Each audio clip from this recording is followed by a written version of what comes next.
Cuffs are off, man. Get right. Too many left in these leagues, but I ain't gonna leave. I'ma get right. Get right. Down to the bottom and scratch it for all the... Hey everybody, Adam Rank here. What's up everybody? It's Marcus Grant. This is AJ Dillon of the Green Bay Packers. I got to give a shout out to y'all at Get Right Fantasy. If you are not subscribed, what are you waiting for? You want to lose your league? Check out the Get Right Fantasy Network. You got to get right with the Get Right Fantasy Network. Best of luck with your podcast. Appreciate the support. And you're tuned in to watch my boys at Get Right Fantasy Network. Get you right. Enjoy the show. But I tune in every Friday. Strategies provided, I will lock in every way. So go and roll your sleeves up. Yeah, go roll your sleeves up. And I'm getting down, cause I roll my sleeves up. And I'm getting right, cause I roll my sleeves. What up? What up? What up, world? I'm Mike, aka Classic Mike, and this is the Get Right Fantasy Network. It's Friday, August 23rd, and that means there is only 2 more weeks, 13 days until we have the week 1 kickoffs with the Ravens at the Chiefs on September 5th. I cannot wait. I know you guys can either. With that being said, I'm here with both Phil Ruskin, right over here, from the Extra Point, as well as Kendall from the Fantasy Football Tavern. What's going on, gentlemen? How you guys doing tonight? What up? What up? Happy Friday night. Hey, cheers, everyone at home. Let's get it. Yes, sir. Tonight, we're going to be observing our semifinal round 4, our final round of our Mock Draft Championship Tournament of Champions. While I get the mock going, I'll tell you a little bit about what's going to be going on. So give me just 2 seconds to pull up this whole thing and get everything started. So like I said, I hope everyone is having a wonderful Friday. We actually have some preseason games going on currently. We'll get into that in a few minutes.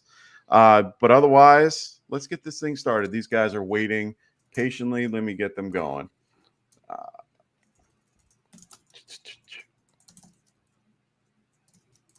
And away we go. Always got to get that first sound right. So everybody, we're going to get going, and I'm going to talk about our new schedule that's going to be coming up. Right now, we're going to be starting as of September 6th with this new schedule. Right now, we are going to be only Monday, Wednesday, and Friday, but after that, after the 6th, we're going to be going 7 days a week. I'm excited. I bet you guys are too. Right now, on Mondays, we're going to have Ann and Frank do some recap with you guys and some waivers. It's going to be at 9 p.m. Pacific time, 12 a.m. Eastern. So check them out. It's going to be usually the prior week of, the start of the new week. Then on Tuesdays, we're going to have the one and only Tycoon in the Fantasy Boardroom at 7 p.m. Pacific time. So that's 10 p.m. Eastern. Wednesday, we're going to have Anthony and Rasta. We're going to have Rasta and Frank.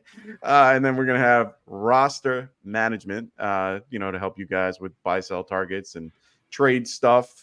Basically getting your roster set at 9 p.m. Pacific, 12 a.m. Eastern. And then we got our good buddy Phil right here going to be doing his show on the Extra Point. It's going to be at 4 p.m. Pacific prior to the Thursday night game. So make sure you guys check Phil out. Then we're going to have our Friday show. A little different from the past. In the past, we did just one big monster show. Now we're going to do 2. We're going to do one at 6 p.m. Pacific, 9 p.m. Eastern. That's going to be our first show. It's going to be start, sit, game breakdowns. We're going to go through, at least half the games going on. And then we're going to have our second Friday show, which is our West Coast show. We're going to have Anthony and Phil right here going to be doing the 8 p.m. Pacific, 11 p.m. Eastern. And they're going to go through their whole show. Basically, we're going to try to mix it up with a little bit of everything so that, we can get a little bit of everything. We don't want to have it where, we're doing the morning games, they're doing the evening. We're going to mix it all up for you guys and make it so that we have, games to talk about. And then Saturday, we're going to have Cody McGoats, formerly of the Checkdown Podcast. He is now hosting a new show. It's called The Sweet Life Fantasy. It's right here for you guys. Make sure you guys keep an eye out for this particular podcast. He's going to be going Saturdays, so keep an eye out. And then Sunday, I'm going to be back here at 8 a.m. Pacific, 11 a.m. Eastern, with actives and inactives, live Q&A, start-sit advice, leading you right up to kickoff. Maybe I'll have one of these two guys join me if they want, if they're awake, or at least, we'll see. Yeah, I was going to say, he ain't going to be awake. Not me, buddy. But maybe I can get some other people to join me on that show. But I love doing that with all you guys. So we're going to be here 7 days a week, but I'm excited. I'm just excited for this season to get going. So let's get into our tournament right now. This little mock draft over here, like I said, this is the semifinals. All these guys are the top 3 from our mocks from Monday through Thursday, and they're looking for a chance to get into the best ball draft. I'm excited. Phil, can you tell them a little bit more about our mock draft tournament? Yeah, so we got this going on. Obviously, going to end with the live stream finale on Friday, August 30th. $50 cash prize to the title of Mock Draft Tournament Champion. Randomized draft spots, 1 mock per week, Monday through Thursday's qualifying rounds. The top 3 of all 4 mocks from the top 12 for that week advance to the Friday semifinal round. That's what you guys are watching right now. And then the top 3 from each of the 4 semifinal rounds, for those that aren't good at math, that's 12. They're going to be considered the best of the best, and they will go into the finale on Friday, August 30th. That mock will be turned into a league and actually played out best ball style for the duration of the season. Like I said, the winner taking home that $50 cash prize and title of Mock Draft Tournament Champion. Rafi 69 Bomb is the reigning champ.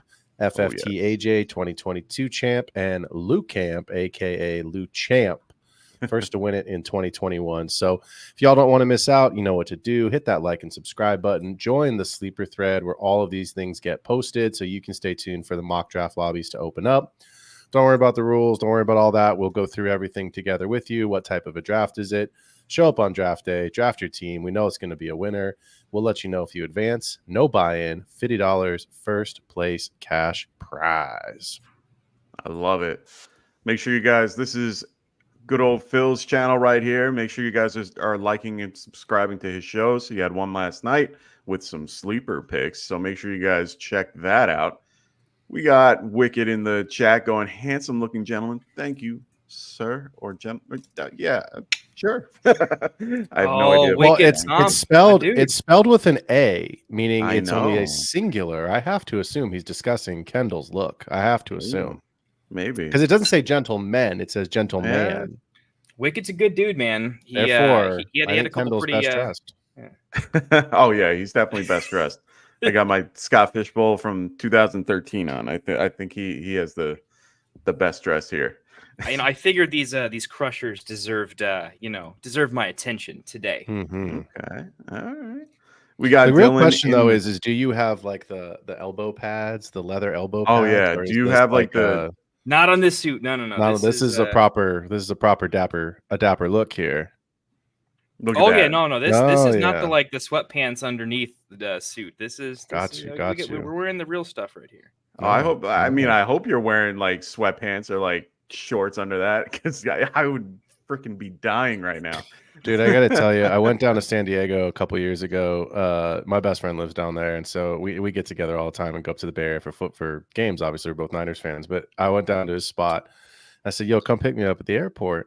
And I'm standing outside, and his truck pulls in. And as I'm getting in his truck, this like little Honda Civic pulls in front of us. It's college kids, you know what I mean? Like, and this kid comes running out the airport in Crocs, Lakers basketball shorts, a white button down with a tie. And I was like, that's a Zoom interview right there. I'm like, that fool just took an interview from the airport because you just got to look good from the waist up. That's the new work from home outfit. When you got your Lakers basketball shorts with your not even tucked in, by the way. I mean, just a unbuttoned, the like last four buttons tie. I was like, I hope the kid gets the job, man, because that's awesome. So Kendall, if you've got some Notre Dame basketball shorts or some Bears sweatpants on, it wouldn't surprise me. I don't have that much Notre Dame gear. I live 15 minutes away from them. I actually work with them from time to time. They're a client, and I don't actually like hang out with the football team or anything like that yet. But believe me, this year in season, I promise you, probably within a month or two, definitely going to have a player or two come on one of the shows. So that would be awesome. Yeah, gonna be a good time. So I'm not that big of a deal out here that I can just pull a quarterback. But no, they're really cool community around Notre Dame. To be honest, they're really welcoming, and I can kind of walk on campus since I help them out with stuff. So we'll see. I might show up to practice and see if we can get some live stuff going on. There you go. Nice. That's awesome, man. So we got the draft going on right now. We are going to be doing a Superflex, 3 wide receiver, 1 flex mock right now. So as you can see, they're all kind of running through their teams. We've had a couple minutes to kind of chat and look at the mock and see what everybody's doing. Is there anything that stands out to you guys that you've seen? Any real huge things, or is this pretty standard? It's hard to comment. It's hard to comment. Like, there's things that pop out to me, but I don't want. As soon as I say it, I'm giving such. I was just going to say, you're giving something away. Laporta's going pretty late here. Well, I want to see what DCast does at the 12, right? Like that's. I mean, I know put in the chat like got screwed again at the 12 spot. I don't think the 12 spot's a terrible place to be.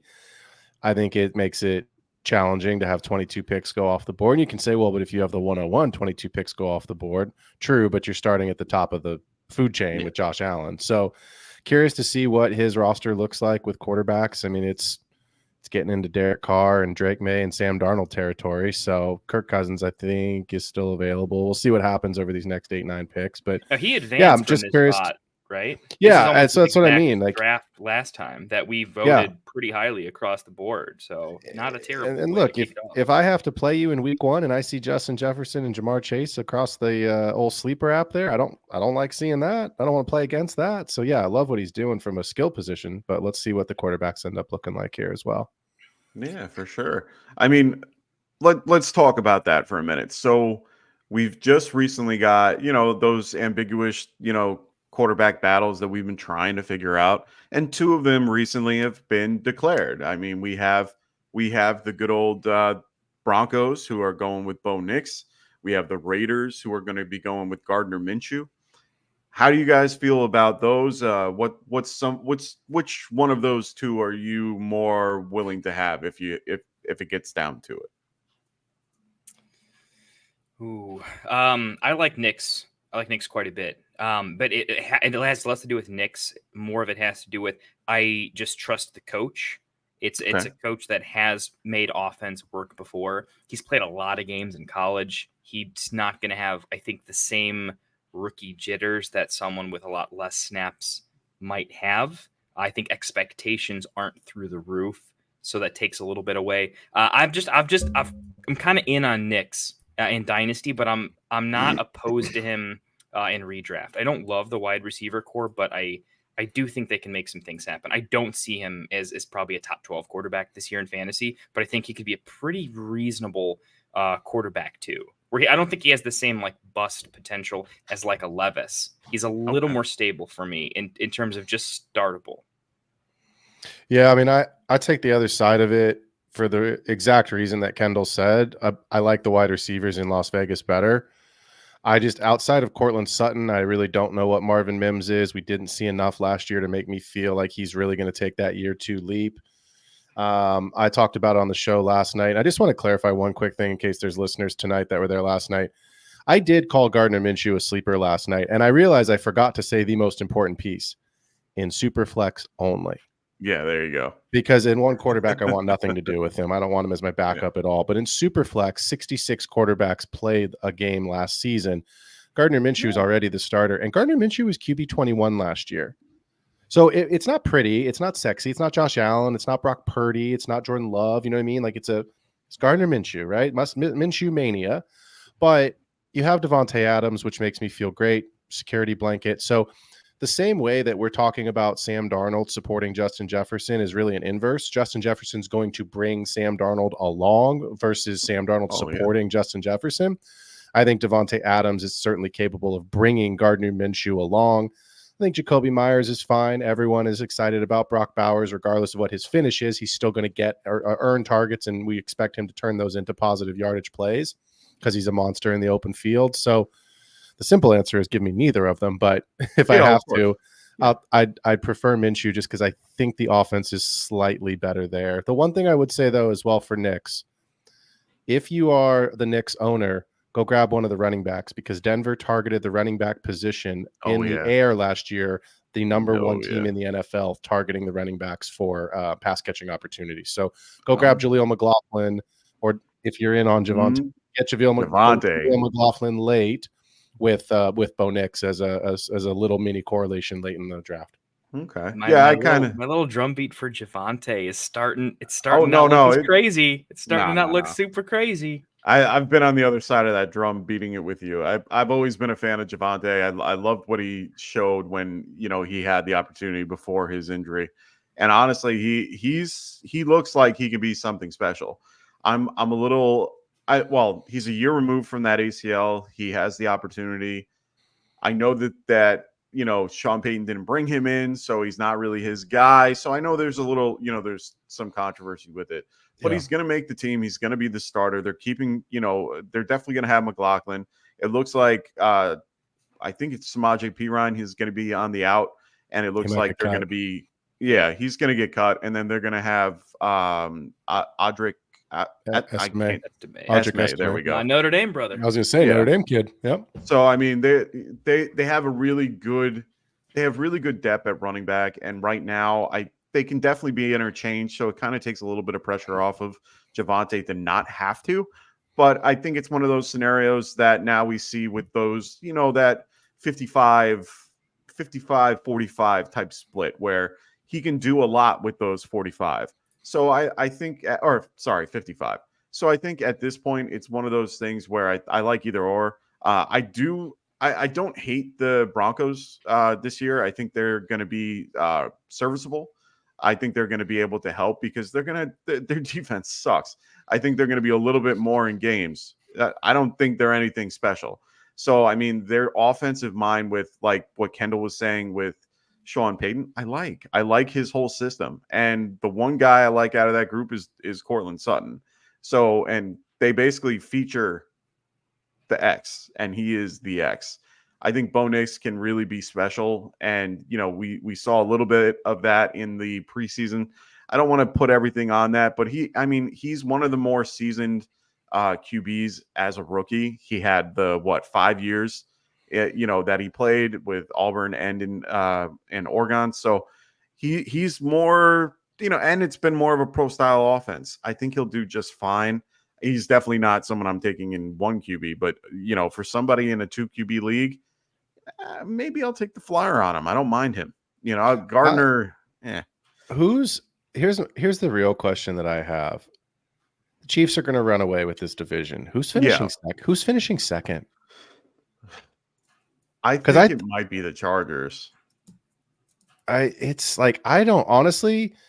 It's the reason Kendall and I did an activity. Mike, I think you did it with us. Yeah, a couple weeks ago when we were going through the AFC East. Yeah, when we did that. We did that after the show. Yeah, we did after the show. So for those that are listening, we stayed on after the show and did who's making the playoffs. But we went through the schedule, and I read out all the games. And these guys, Mike and Kendall, had to go through and say, okay, win, loss, where is it? Oh, away game. Okay, they'll win that one, they'll lose that one, et cetera, et cetera. I think the AFC West is only getting the Chiefs in, which is why I think that the AFC East could potentially get the Jets, the Dolphins, and the Bills into the playoffs. And we talked about it when we did that little activity.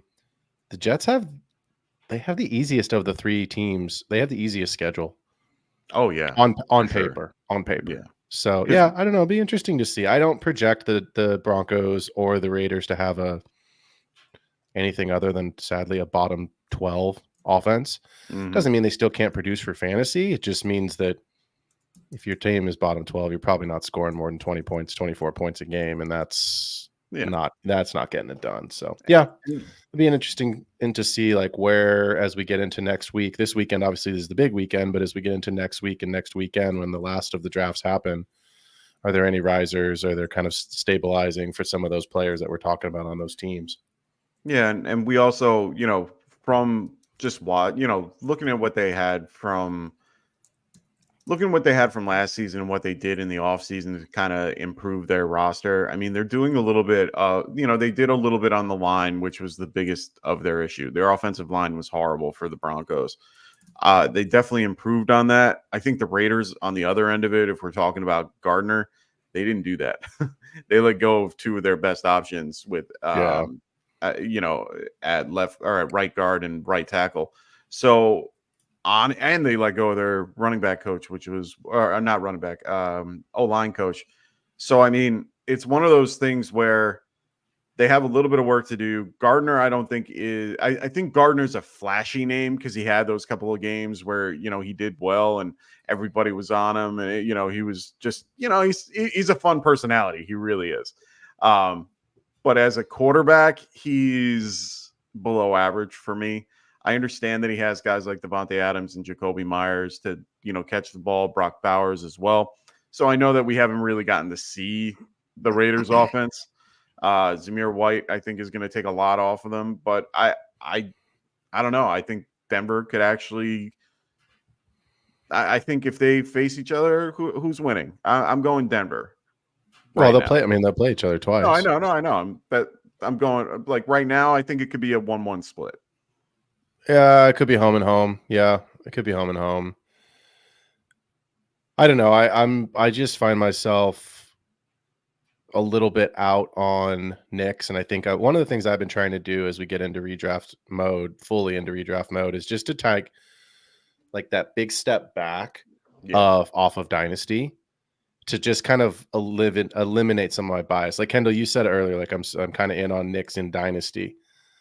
Like I'm with that. That take makes more sense to me. I've got 2-3 years in a system that could get better. They could draft well. They could go and they could go get T. Higgins next year. You know what I mean? Like there's a million things that could happen that they could wind up getting some pieces where you're like, oh, I mean, you remember when they got Russ, it was like we were talking about the AFC West is like, oh, this is about to be the best division in football, right? Herbert had his weapons, and all of a sudden the Broncos get Russell Wilson, and look, it didn't work out. But I just, for one season in a rookie season, I would rather reach for Caleb or reach for Jaden if I have to take one of the rookies, right? Like obviously McCarthy's done for the year. We don't know if Penix, we don't know what his situation's going to be. It's more than likely an injury to get him on the field. But yeah, it's messy in some of those situations. And like I said, I'd rather stay away if I can. No, of course. And honestly, we're not saying to draft these guys. We just know that you guys are going to be having that particular scenario in your draft. Some teams like to use a scenario that's like for Superflex, it's 0 QB, waiting until the later rounds to find those guys. So that's why I'm bringing it up. I want you guys to get a little bit of our take on it. But at the same time, our suggestion more is to go for that little higher tier for Superflex. You always want that advantage in that type of league. There are many different types of, styles and strategies that you can use in this particular type of format. We all love seeing it. I mean, I know that I love grading these types. I don't know about you guys. It's a little bit easier for me to kind of grade these than 1 QB sometimes. But what's a style that you guys like to gravitate towards when it comes to Superflex? Kendall, what do you think? It's tough to answer. I feel like I just don't want to skew the draft because I feel like I'm definitely going to jump into it, but I'll try to keep it to takes that generally aren't going to affect this. In Superflex specifically, I've kind of been going a little bit back and forth, if I'm being honest, in my process with Superflex. I've been going back and forth between, do I definitely want 2 solid quarterbacks in a super dart throw 3, right? Or am I comfortable enough at hero quarterback and just taking 2 late ones that I can kind of interchange, whoever's hot, maybe play the matchups, and then get a little more of an edge wherever I would have had that this or then. Or I would have taken more of maybe a 3rd round quarterback instead of go with the skill position.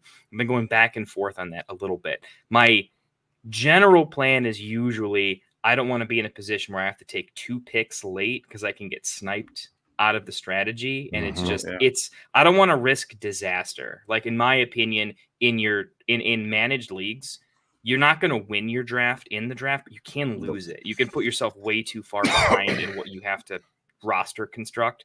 So I'm definitely leaning more towards early quarterback, and then just taking the third at a pretty big value later on. I've got some targets that tend to go a little bit later, and so that kind of what makes that strategy viable for me. I'm a bigger fan of. I think Herbert is a little bit underrated.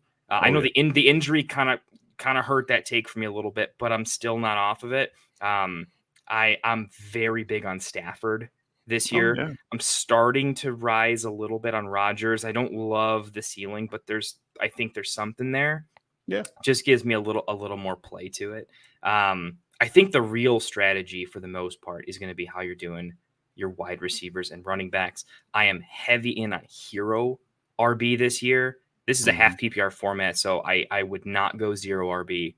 I don't love zero RB this year in particular. If I'm being honest, I don't love it. I like it in best ball. I don't love it in managed. I don't think it's a great strategy this year, unless you're in full PPR and you have the ability to start minimum 4 wide receivers. I'd prefer 3 with 2 flexes. That's where I'd start going zero RB. But I think the hero RB is where I'm at.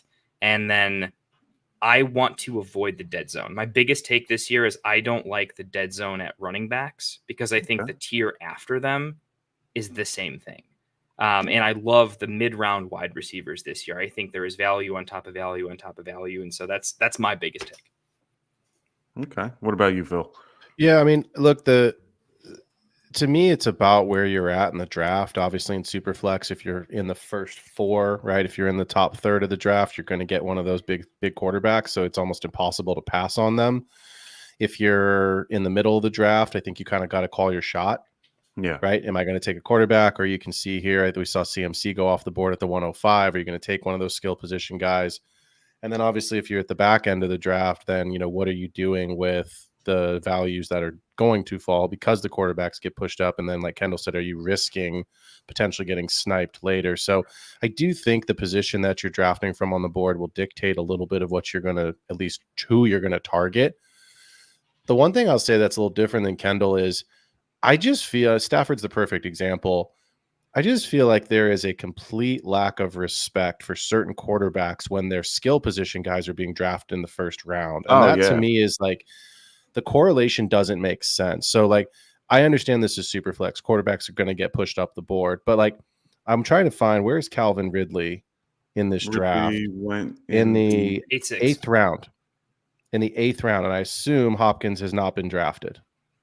I do not see him yet. Hold on, let me double check. So, like, to me, Will Levis going in the same round as Calvin Ridley, I'm fine with that, right? But like Trevor Lawrence going in the 3rd round, it's super flex. You have to get a guy. I understand that, but to me, it's like the disrespect for Stafford. In single quarterback leagues, I just looked it up. Jared Goff's going in the 10th round. Yeah. Amon-Ra is going as the wide receiver 4 or 5 off the board, depending on what's happening with Justin Jefferson right now, because he is dropping a couple spots in ADP. Sam Laporta is going as the highest number 1 tight end in round 3/4. Gibbs is going in the 2nd, 3rd round. Monty, so it's like, why is Goff going all the way down there? Who gives them the ball unless they're going to direct snap it to Monty and Gibbs every time? Let them throw. Like, so to me, it's really interesting. Of like, okay, if you're taking Puka at the turn, if you're taking Cooper Kupp early, if you're taking Kyron early, you have to be in on Stafford. You at least have to think he's going to finish as a QB2. So, the direct. All right, guys. Almost got a smoke alarm going off there. Man, our takes were too hot for you, Mike. Oh man, Mike's having a good time over there, huh? Yeah, no kidding. The last thing I'll just kind of say here is this, though. I know Mike's going to drop. Kendall, you and I can run this. We do this all the time, but I think what's interesting to me is, and you, Kendall, you know this because you've played in leagues with me. We talk about hero RB or anchor wide receiver. I'm almost this year in Superflex taking an anchor quarterback and then moving on. Right, 66 quarterbacks played last year. Like, I'm looking at Jay Baloney 14's here team. Start with Lamar, Bijan and JT, so you've solidified the running back position. You go get Pittman, Devonta Smith, Rashee Rice, almost called him Ray Rice, Rashee Rice, and JSN to round out your. He's got a couple picks left, but to go grab Will Levis when you know you have the ceiling rushing with Jackson, like, I think it's great positional value, and I don't think at the end of the day Will Levis is really going to be that much worse than, or maybe even better than, the guys that are going 3-4 rounds earlier. I think it's going to be a lot closer in a point variance than people think. Again, Will Levis could suck. Like, he is playing for his contract for sure, but they've given him a wide receiver room that should be good. They've given him 2 competent running backs. Like, we'll put it this way. I said this about JJ McCarthy prior to the injury all year. I'll say the same thing about Will Levis. If Will Levis sucks, it's not because they didn't set him up for success. It's because he sucks. Because they've given him weapons. So yeah, we'll see. We'll see what happens there in Tennessee. But I'm more on the side this year of give me the hero quarterback. I'll grab a quarterback late, but I want the ceiling of the high-end value wide receivers. And if I can get a big-time one of the big 6 running backs, then I feel really good about what I'm missing on that top part, of my quarterback too there. Yeah. So yeah. I think it depends. I got to read my room a little bit. Like, I get petrified of I think it's a mistake in the late rounds to not have a viable QB3, just because if you lose the bid, you just might be completely out. Right. But I also think if you just ace your draft completely, I mean, maybe an unpopular opinion right now, but I think if you really have a solid draft, especially with all the wide receiver value that I think that I'm seeing, Calvin Ridley at the 8-6, stuff like that, like I'm loving that. I'm okay. I'm not super happy with it, but I might be okay rocking 2 quarterbacks for a little bit while I figure out the third in the trade market or on waivers or something along those lines. I'm going to be okay starting someone in the flex over Bryce Young, right? I think I'm pretty comfortable with that, right? I would rather do it in PPR versus half PPR, but maybe if one of my my late RB targets, right? A couple of them just went off the board. Javonte at the 10-4, really liking that. Normally that dead zone, that type of player would go in as 2 or 3 rounds earlier. So I think based on what we saw was in the offenses, QB play was bad last year, right? I don't think it's going to be like that this year. But again, I think there's a lot of spots where you're going to get very similar production. That's what I mean. I mean, like, anybody can get hurt on any play, but like Joe Flacco was a league winner last year in Cleveland. He outplayed Deshaun Watson. I was a little surprised the Browns didn't bring him back, to be totally transparent, because you've paid a king's ransom $500 million freaking dollars for Watson. It's not like you can go get a quarterback for very much money. I don't know the contract that he got in Indy. I can't imagine it's a ton. I know Richardson's on his rookie deal. They just paid JT and they paid Pittman, but I just felt like the Browns are clearly stupid, because what the hell are they doing signing Watson in the first place? But like, bring back Flacco and just secure your room. You know what I mean? Like, to me, Flacco's a guy that obviously you and I are in on Richardson, so we hope we don't see Flacco for obvious reasons. But Spencer Rattler could play this year. You know what I mean? He looks pretty reasonable, man. He looks reasonable, and Derek Carr is not good. I think it's a very realistic possibility Spencer Rattler gets, some snaps, especially if what I think will happen is going to happen and the Saints are out of it the last couple of weeks. I think they just say, Derek, sit. Let's see what we got in the kid. And, if he's got anything, then we'll know. Otherwise, we're drafting a quarterback next year at some point in April as well. So, yeah, it's interesting going. Like, I'm curious to see how, like, Nate and FaZe and Ravens kind of here in the middle with Uno Gas. They're the kind of in that middle section. Looks like Bubba also. They only have 2 quarterbacks right now. So, I'm curious to see, like, what they do in this draft and how they finish it out. Obviously, I'm not going to share anything because you and I are going to grade these. But yeah, I'm curious to see, like, what does that look like, because they all started pretty early quarterbacks, in their draft. Mike, you back? Did we have to call the Nassau County Fire Department or what? What up, BMO Fantasy Football, by the way? Thanks for dropping in, coming, hanging out with us. Appreciate you guys over there. Love to hear from you guys. What you're thinking about the draft so far? We can't spoil it, but you guys are. The judges can't comment too much, but you guys can throw out who you like for sure. Glad they're dropping in. Yeah, it's interesting. I I tend to really like drafting from the middle rounds pretty much every year. Most of the drafts I'm getting high scores to tend to be really nice builds in the middle rounds. Not disappointing today as well, though. I think DCast did a really, really nice job. I like the way his build kind of turned out so far. Not spoiling too much. Sorry, my mic was muted. It's actually Suffolk County, but no, everything's fine. Oh. We whatchamacallit. I've been having issues with my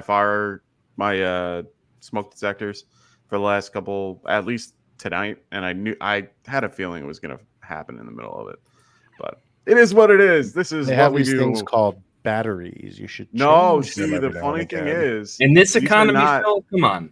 no, Costco, buddy. I just bought like a 8,000 No, pack no, of no, no, AA no. batteries for like $3.99 at Costco. Could be a No, sponsor for the show. they're usually battery, or they're usually that D cell thing, but no, it's usually the ones that I have are all wired in, and they're all like they don't have a thing for the battery, so it's been a pain in the butt for the last couple of days. So Yeah, I don't know about you guys. I find these last two drafts right now though the most exciting in the entire draft. I had to. So many drafts were close that I found the last 3 rounds were what completely made or break, like who was in the points and who was out. So I'm not naming players, but okay, for y'all listening, It is funny though. Like when we go into the show doc at the conclusion to grade these, like sometimes it's just obvious and we're all in on like one team with our scores, and then there's times, most of the time, vast majority of the time, we're very, very divided. We may have like some of the teams that are scoring. Oh yeah, but I know the team. I'll tell you this today. There was a team that a couple of you guys gave like 5s and 6s to, and I was like, that's a 2.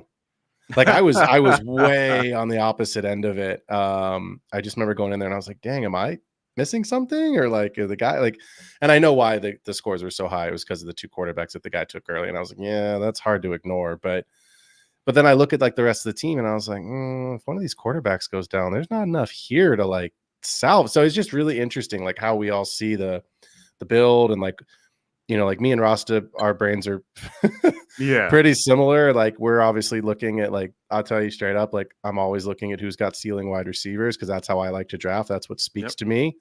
So, you know, it's always interesting to see like, okay, you went superhero wide receiver early. What'd you do and what'd you come back with?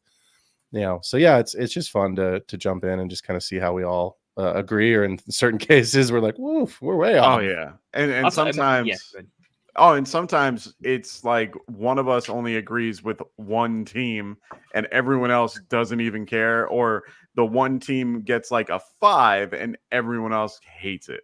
You know, it's all we do this. It's very subjective. It's great because it gives us an opportunity to kind of take a look at everybody's team, gets everybody ready, and we can, you know, have a good conversation about it. And we get to bring in these great people to come into, you know, this tournament and be able to draft with one another. It's just a really great way to bring the community together.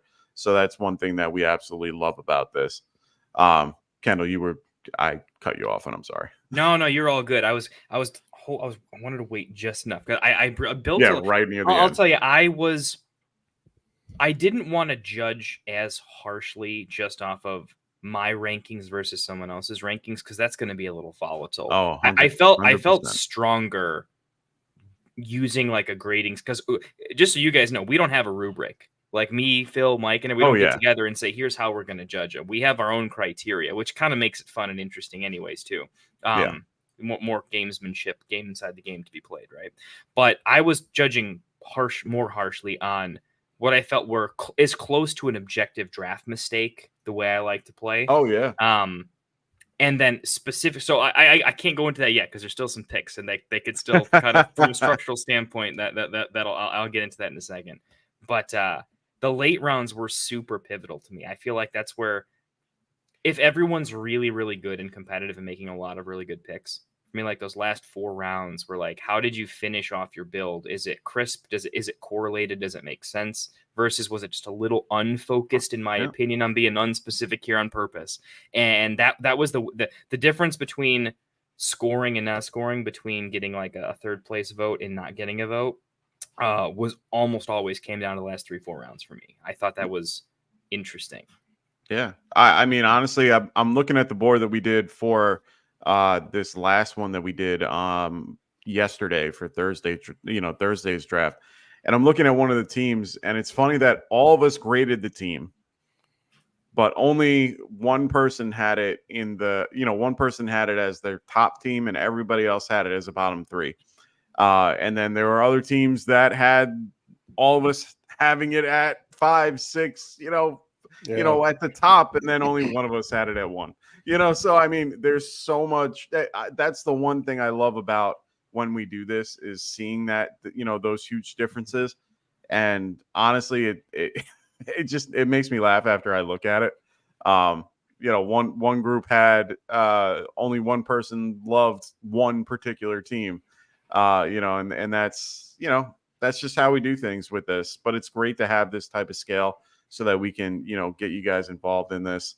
Oh no, Wicked autoed. No. He he made his 13th and then he autoed. Yeah. Oh, okay, that's fine. He probably has it on his final pick, which is fine. Yeah, I'm pretty sure he's got it queued we up. don't care about that last pick, not as much. Well, I mean, Depends maybe who it is. Hold on before we rule out Right, Mr. Brock Purdy, who is clearly relevant. Oh no, that's fine. Ooh, That's- Ben Sinnott. that's a Okay. good pick. Yeah. I'm not a fan of that pick. I hate that pick so much. Oh I'm my sorry. God, come on. That's my sleep. That was a That's sleeper my last sleeper night, guy. especially after Jahan Dotson goes. Man, 14% target share God. just I opened like up. Sinnott. I just don't like the real quick, right? It's just one of those week 1. I don't think you're gonna have a chance to really see like a massive break like that. I think the pick is like if someone else gets injured, you're drafting Sinnott to trade him. You're not drafting him because you're ever gonna play him. You got Sam Laporta at a nice value. You're drafting Sinnott to trade him. That's the strategy here. Like he's never Maybe. cracking the lineup. Maybe. I mean, the Lions have a week 5 bye. Yeah. So you could at least keep Sinnott for 5 weeks and you're playing him in week And 5. see what happens. Yeah. And see what you've got. I mean, look, So who's the week 1 drop then? If it's not Sinnott, you can't drop Bryce. You can't drop Chuba because he's the starting running back for 4 weeks. So you're dropping Charbonnet week 1 for the hotness. The fact is, you're dropping Sinnott week 1. It's gonna happen. Do you have to? I mean, I don't know that you have to. I mean, the only one you're grabbing is you're dropping him to grab the hottest running back you can because there's 4 running backs on this team, so it's a little thin. Right, and Pacheco's your RB1, which means you don't have a huge ceiling there. Like you it's got 3 running backs, right? Because Chuba's not going to be a league winner for you. You know he's going to be he's a significantly hampered when it comes to championship time. So he is playing the waiver wire at running back, and he's not going to probably get or be able to be aggressive with Sinnott. That's why I don't like the Sinnott pick is specifically because in the last round, I want someone where week 1, I know their role is either what I thought it could be or it's not. In my last round pick, I'm prepared to drop. I'm almost expecting to drop them almost assuredly. Agreed. To go for the Puka, Yeah, agreed. I mean, I think, look, I don't see Jalen Wright is in the 11th. Yeah. Marshawn Lloyd on this board because I know he's got the hamstring, so his ADP's been dropping. No, yep. I don't think Tyler Algier, I don't think's on this. Oh, he is right there in the 13th, Algier right should there. be on the board. He's and there. He's on the not 13th. taken. You should be taking. I'm gonna say it right here, right now. If you have Bijan, you should be taking Tyler. I think you should be taking Tyler even if you don't. I mean, sadly, I think I'm saying, yeah, he might be of closer to course. Jalen Warren this year than he is go. Yeah, no, lower. he has stand around value for possibly a flex spot. But my point is that you want to have him as your handcuffed. He is one of the most valuable handcuffs. Yeah, I mean, look, the hard part with Tyler Algier is it's an expensive roster spot to just. Not at 13. I'm surprised he fell to 13. True, but my point being is like he is, regardless of where you got him, he's on your roster. You are not dropping him. You can't drop him. So it's like you're basically playing a guy down from your bench if you do have Bijan. Now, if you don't have Bijan, I actually like the Algier pick more. Okay. Because it gives you some flexibility. You could trade him out, you could keep him, you could do, obviously not going to drop him, but you could do what you need to do. Whereas if you have Bijan and you take Algier, you're committed to it. And I think you're probably committed to it for the year.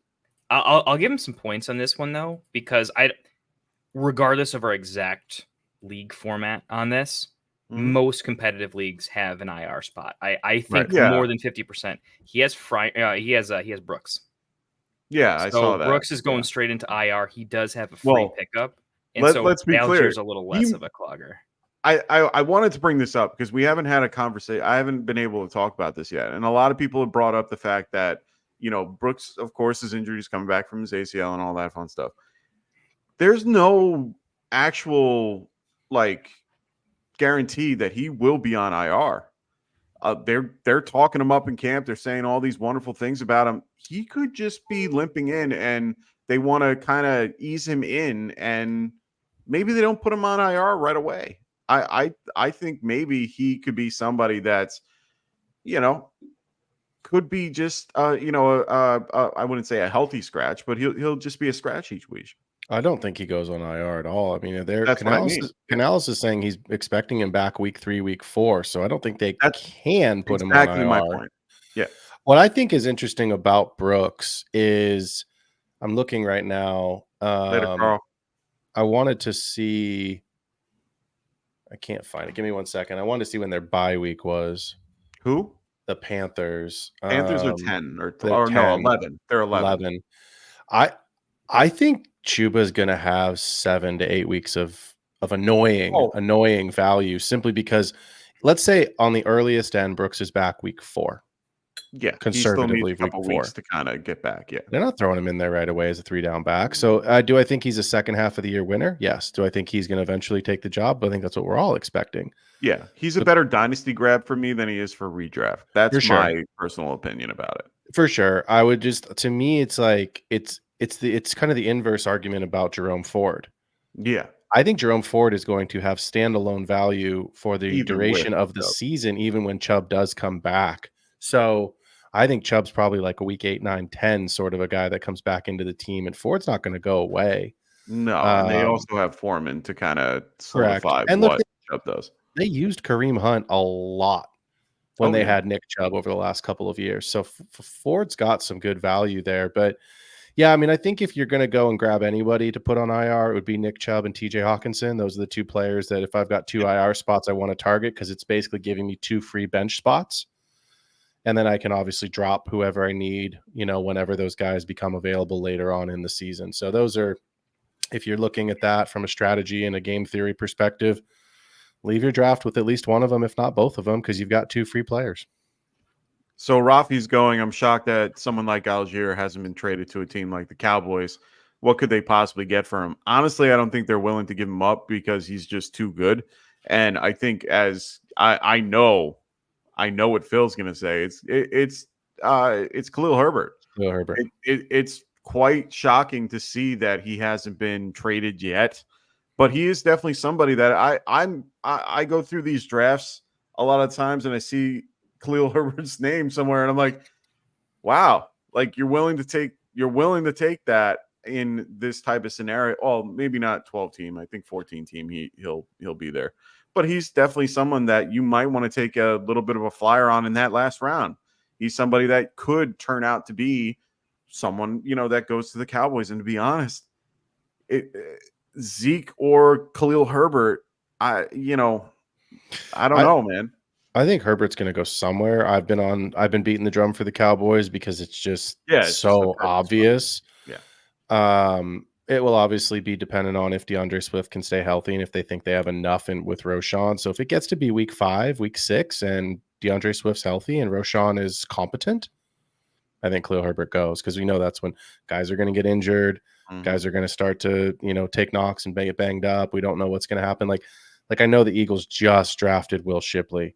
Yeah. But if Saquon goes down, does Khalil Herbert go to Philly to give them a 1-2 punch with Will Shipley? You know what I mean? Like it's pretty thin. Does he go to the Giants, Mike? You know what I mean? Like I think we thin. Like So yeah, but I think when you look at some of these kind of thin backfields where it's like in Detroit, you've got Gibbs and Monty. And it's in division anyway. But my point is like you've got 2 guys, you don't need another one, you're good. No. But some of these other teams I would think would be in the market for Khalil Herbert. Kendall, I know you're the Bears fan. What is you think Saints what are your thoughts? Yeah, the Saints could be. I mean, look, Kendrick, what do they say? If he's going to make it, he's got to get on the field. Yeah. Hard to make the team from the training room or whatever Dennis Allen was saying. So. And then on top of that, I absolutely love Jamal Williams as a person. But would you rather have Khalil Herbert? Yeah. Yeah, I think Jamal Williams' best football is well behind him. Unfortunately, It behind clearly him. showed he's looking good. Like in the preseason, looks he great. ripped off some long runs. He Yeah. still has like some inconsistency, but he can find the break. He's a lot like Kenneth Walker, where when he hits pretty hard, right? He's not as Yeah. talented nearly, but I think it's very much like dynasty players. It's a situation where we don't know if we're competing or not. Most of the teams are in that situation. The Bears are liking what they're seeing from Khalil. They're getting steamed up. Everyone else is steamed up on the Bears. When you're really feeling yourself, I don't think you start selling off pieces. You get greedy. You want a lot for your players. I would imagine there's been a conversation or two, and they're just asking for too much compensation. I do think Herbert becomes an in-season trade when a team that is going to find themselves in a position where they're not thinking, we could probably use him. We definitely have sort of a hole right now, but we don't know if we need to fill that hole. Like every dynasty team, if you're not competing, why the hell would you buy a running back? Depreciating asset. Don't do it. Wait until you know. I think that's how it's going to be this season in the NFL. We're going to see some teams that are surprisingly competing. Maybe they're a little banged up. They need something there. I think that's how it goes down. Hard to predict who he's going to go to because I just don't have a good feel for how some of these middling teams are going to go, but it could be pretty interesting. I said it last night. I'll say it again. It wouldn't shock me if Khalil Herbert winds up out here for the Niners. I wouldn't be. Guarendo's hurt. Team, yeah. There's so many hurt. And Elijah Mitchell's always hurt. The Niners should be a playoff team again. So, like to your point, if you're not making the playoffs, why buy a depreciating asset? The Niners are going to be in the playoffs, and they're obviously expecting Mason, to be in the Super Bowl. You can like a guy as much as you want, but if he's not available, no, Mason's available. Yeah. I'm saying like either have Khalil Herbert or Jordan Mason. Understood. No, that's fair. Right? I like Herbert a lot better than most of the middling, RB2s on most teams. I mean, he's a solid back overall. Honestly, yeah. I'm surprised. I'm actually surprised we're even having that type of conversation about him and not about a guy like Roshan or something like that, because Roshan didn't show me anything special. I mean, he was fine, serviceable. Nah. I mean, but but it's that's a rookie year. I was going to say he's on a rookie contract, so that's where the money comes in. No, understood. And that's the business decision. Yeah. So, I mean, there's a lot that we, have to figure out and a lot of things that are still coming up. We're still having some camp battles. I mean, teams have until Friday. No, they have until next Tuesday. Oh, to get it down to 50. To get it down to 53. Yeah. So I'm kind of curious. I mean, we just saw actually the only news that I saw today. I mean, we have Zay Jones, who's now going to be out for, 5 games. Yep. It now opens up things a little bit for the Cardinals, especially for guys that we weren't really thinking about before. Michael Wilson is somebody that is now kind of on someone's radar.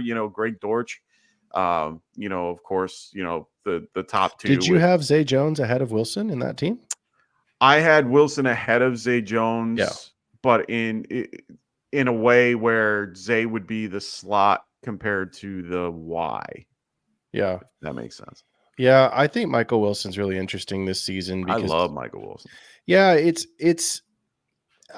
just think Marv's going to attract so much attention because he's such a weapon for them. Regardless, I'm not talking about how high his rookie finish is going to be or what his range of outcomes is. We'll talk about that later. And we've also talked about it from the dynasty perspective all spring. But I think for this year, Michael Wilson becomes a really interesting, I've lost a guy to injury. I need a flex. And I think he's going to actually score points. And if the weeks that I need him, he happens to find the end zone, yay me. You know what I mean? I think he's that guy that it's not sexy. You don't need him. You don't necessarily want him, but throw him on your roster in the 14th round because he's going to have some value. And look, Kyler's fully healthy. We like the addition of Trey Benson. James Conner is still a good running back one. So I think there's, as much as I hate to say it, I've been saying it all spring as a Niners fan. I like what the Cardinals are doing. Yeah. I mean, I like what they're doing. Mm-hmm. I wouldn't be surprised if he was like Dubes, where Dobbs, whatever. Dobbs, yeah. If that's kind of what he is. I'm not saying he's because Dobbs kind of gets thrown as hey, everyone's he's actually secretly the wide receiver one. It's let's not even talk about that. Let's just say he doesn't have a high target share, but he has an important role in a good offense. And that was enough to elevate him above great players on bad offenses that were way too wildly inconsistent, and he was more startable. I see that as a role he could take and feel very good about him in the flex. I think Michael Wilson is a really, really poor man's Jameson Williams. And hear me out. Okay. You have an alpha wide receiver in Amon-Ra. Your tight end is probably your target 2 earner in Laporta. Okay. In Arizona, you have an alpha in MHJ, and McBride is probably your de facto wide receiver 2 target earner. So Jamison Williams is that 3rd guy in rotation, maybe 4th, right? Because Gibbs catches passes. But Michael Wilson's probably 3rd in targets on that team behind McBride. So but that's still a useful player. Like if you go, Kendall, I like your Dobbs comp, because if you went to go find a 3rd target earner, you're talking about Michael Wilson in that offense. I'm not going to use the Bears because everybody likes their wide receivers, and the Texans are, you know what I mean? Like those are bad examples. Yeah, those you guys are can't going to use get drafted. those. Yeah. Those guys are going to get drafted high. But like who the hell's the wide receiver 2 in Pittsburgh? Because Pat Freiermuth, Cowboys, right? You got CD, you got Jake Ferguson, nobody else. You got George Pickens, you got Pat Freiermuth, nobody else, right? So like, give me Michael Wilson over Van Jefferson, over Jalen Tolbert. You know what I mean? Like, give me that pick all day.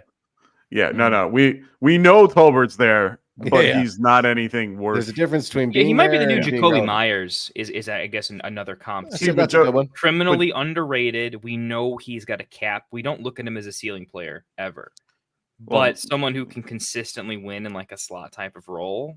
And yeah, I like it. I like the pick a lot. Yeah, I mean, we're not comparing the talent. Like obviously Jacoby Myers is the better player. But yeah. He was a 2nd round NFL draft pick. I mean, yeah. I mean, Michael Wilson, he's Quentin 6'2", Johnston was a 1st round draft pick. So yeah. I mean, he's 6'2", 213. I mean, if you look at his snap counts from last year, he was on the field 80% of the time, if not more. So, I mean, he's definitely going to be out on the field, which means opportunity. So I'm very high on him. He actually got very much involved at the end of the year, more so than the beginning of the year. Of course, he's a rookie. They're trying to ease him in and get him involved. But, I mean, he's definitely someone viable. I mean, I have another question because someone was bringing it up before Richardson because they were, Richardson had all types of hype. But he has not looked really good in camp. Team scrimmages, are you guys losing faith in lowering your rankings? I know for a fact Kendall isn't. We had this argument a couple of weeks ago on Phil's show. But I actually do have a question because these two guys are very, very similar in the context of where they're being drafted. So, and I actually had this argument with my brother who he had both these guys at the same value because we have a keeper league. He had them in the same round. Anthony Richardson or Kyler Murray? Who do you want more in their particular scenarios? Let's go. I'm going to go with Phil because Kendall can think about it. I'm going to give Kendall a minute to think about it. My answer. But I'm going to give you a minute to think about it. It's a good comp. Because you had 2 guys coming in from last year. You had, Kyler Murray coming in for the last 8 weeks. You had Anthony Richardson only came in for those first 4. So, I mean, those are 2 guys that are very talented, very good at quarterback. We've seen, one of them do well. So who are we going with here? Who's the guy that you like more? So here's, I'm going to answer it backwards on purpose.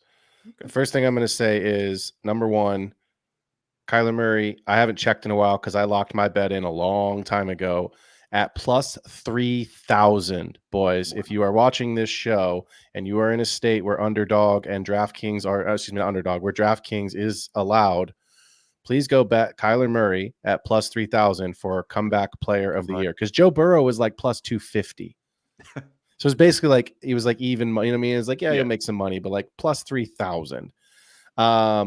What's Anthony Richardson at? Who's Richardson? Well, he doesn't. I don't know how they determine like who's in it, how they set their lines. Yeah, but yeah. My point being, so I bet Kyler Murray for comeback player of the year because the odds are just insanity. Like the money's just too good, right? That's a good bet. I do think Kyler Murray is going to be a better NFL quarterback this season than Richardson.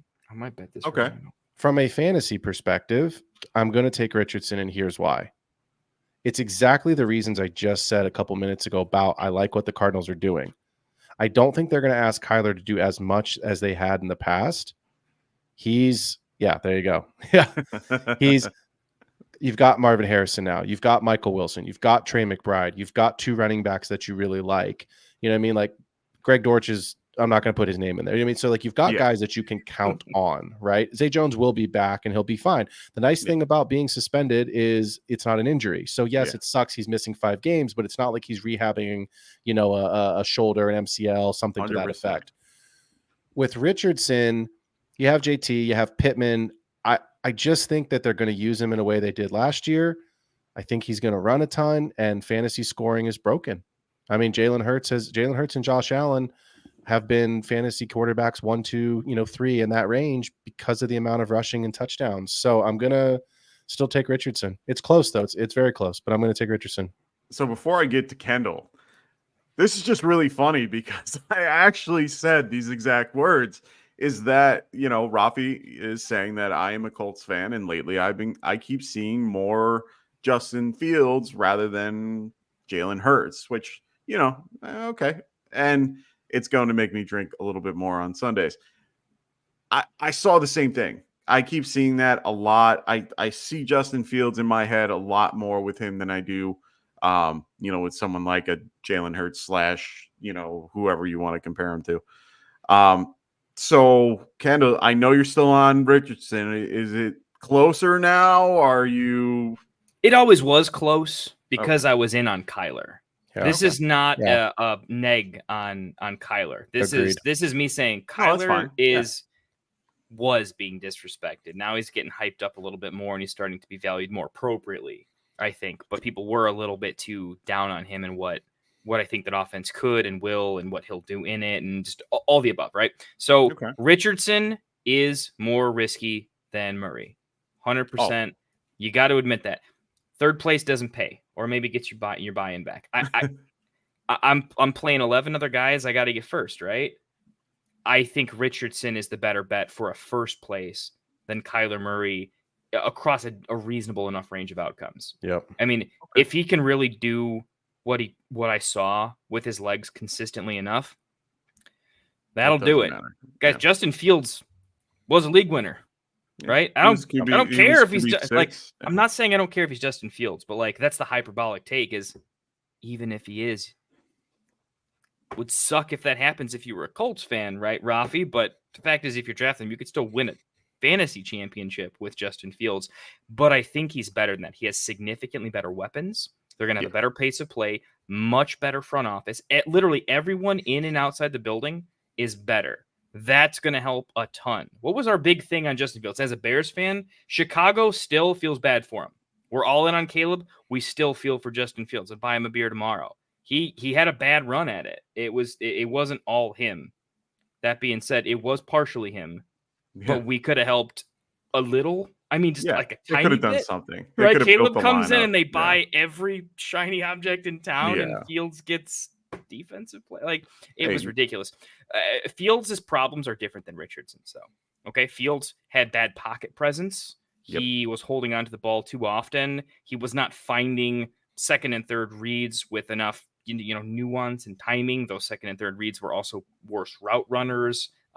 Worse point of catch players. Richardson doesn't have that problem. Right? His wide receiver 2 is looking real nice. Me and Phil are real in on AD Mitchell. Right? Yeah, him and Downs slowly getting dragged in. He scored a touchdown yesterday. Downs isn't on the field yet, guys. I drafted Downs him is yesterday. very, very good at football. When Downs is healthy, that is an elite wide receiver room. Yeah. I think he's going to get rid of the football a little bit faster. I think he's going to have some turnover issues. I think he's going to throw some gross pick sixes like we already saw. That can be improved on a little bit. I think that Justin Fields, dude, just throw the ball. He has a problem throwing NFL wide receivers NFL open. It's a tighter window than in college. Sometimes you just don't get away from that. I'd rather have a little bit of a gunslinger that can get there. Brett Favre threw a lot of picks. When he was on it, it made some sense, right? I think I'll forgive the throwing some picks a little bit more than holding onto the ball and just not doing anything with it, because you're not learning anything when you're holding onto the ball either as a young player. You'll learn when you're playing the game. So I still like Richardson. Here are some numbers. Ready? Lamar Jackson, quarterback 4, 5 rushing touchdowns. Trevor Lawrence, quarterback 13, 4 rushing touchdowns. CJ Stroud, quarterback 11, 3 rushing touchdowns. So you have guys that are all top 15 guys. Again, I excluded Allen and Hurts on purpose because they had 15 rushing touchdowns. So let's say that we have touchdown regression with Allen and Hurts. Let's put them conservatively at 8 rushing touchdowns. That's probably going to be on par with the top 6 running backs. Maybe not the top guys, but you're going to be in that mix. And you can't get that somewhere else. So Richardson doesn't have to throw for 4,000 yards. The rushing alone is what's going to get him there. And I'm from Gainesville, Florida, so go Gators. It's going to be hard for me to get. I'm not drafting a Gator just because I'm not drafting a guy just because he's from Gator. He's from Gainesville. Sure? What about Kadarius Toney?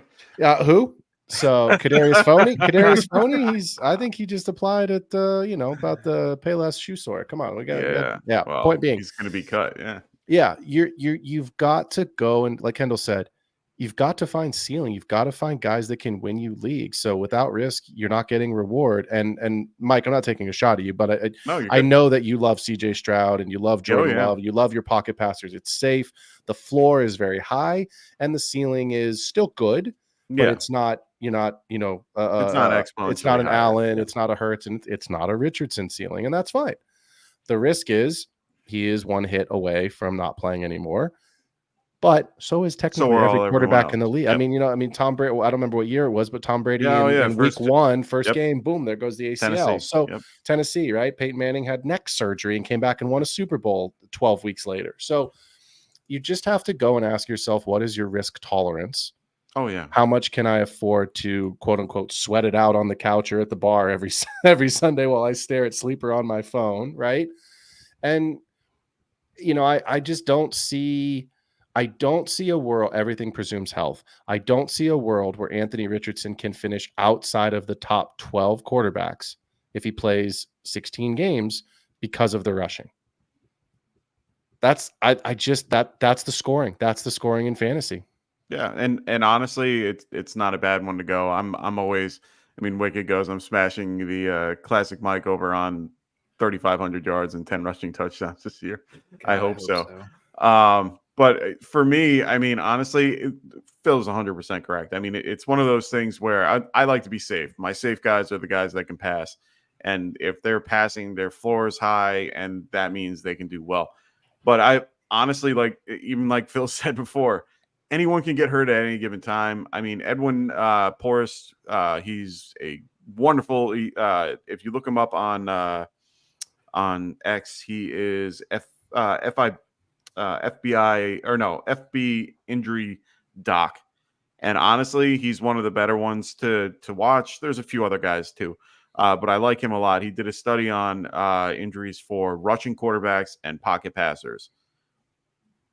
The pocket passers actually technically had it's 0.2 more injuries, but they had a higher statistic, where they tend to get a little bit more because they can't run away. Well, because they're stabilized, and when you're stabilized, the injuries become more. You're getting hit on when you're on your plant foot or before you plant, and so a lot of the injuries that you get are a lot more significant. ACLs. Rotator, well, not rotator cuff. You get Achilles, you can get Achilles injuries, broken legs at the bottom, things like that, like Dak and things of that nature. Yep, and get your ankle rolled up on. Bad ankle roll ups from the O-line, stuff like that. Running quarterbacks, they get soft tissue injuries, which keep them out, but not all situations. They're still. They can still tear an ACL, an Achilles. They can still get those, but they tend to get those soft tissue injuries a little bit more than the others and can't really play through those because it takes away that one thing that they're really good at. And when you take that away, we've seen from a couple of the guys that know and can only run, when you take that one aspect away from that player, it makes it very difficult for them to do their job. That's why I've always been the guy that's on the pocket passer. Because even if you're bad at running, they can't stop you from running. They can only just try to get to you quicker in the pocket. So in my, if you're a dual threat, you stop that one duel, in this case, rushing, and you suck at passing, you're not going to be able to do anything. And I haven't seen anything to show that Anthony Richardson is a viable passer. So it's hard for me to get on board with it. Guys like Kyler Murray supported two legends of the game, or will be in this. Well, one is, when he was a QB2, and they both, were. I want to say two of the three were for 1,000 yards, and one was almost at 1,000. I think he was at 800 when he was, when he was QB2. So the hard part for me is just that everybody is so off Richardson because of the sample size.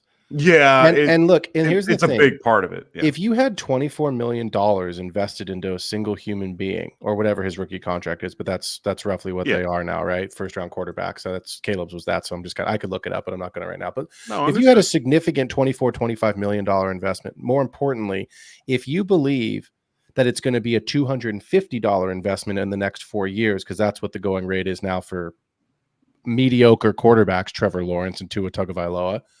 Well, now, so you're basically saying, I was going to say Daniel Jones. I'm sorry, I was talking about guys that are actually relevant. So fair point. My point, though, is that if you have over the next 8 years potentially $300 million invested into a human, I would shut him down and make him get surgery too. And if you go back and look at, and I have it in front of me, the running back 53 in 2020 and the running back 38, same player, in 2021, you could say he was injury prone. You could say, I don't want him on my team. His value drops, and I don't want anything to do with a player like that. He's always hurt. He can't stay healthy. All he did was get traded to San Francisco and finish as the running back 2 and then the running back 1. Yeah. So Christian McCaffrey's had that moniker. Everyone has had that moniker. And at the end of it all, look, this is football. They ain't playing tiddlywinks out there. Like, this is football. It is. Someone said this. I don't remember who it was. I have to go back and look it up. It was I've watched so much, Hard Knocks or whatever it is. Yep. Football is a collision sport. Oh yeah. It is not a tackle football. It is a collision sport. It was one of the coaches, I think it was in the Lions, were on Hard Knocks last year. I think it was Deuce Staley actually now. I think it's coming back to me. It's said at the running back. Most likely. Yeah. And that's what it is. It's the truth. It is a collision sport, right? Like there was a show called Sports Science, if you ever watched it on ESPN. Oh, yeah. I used to love that really show. Cool show.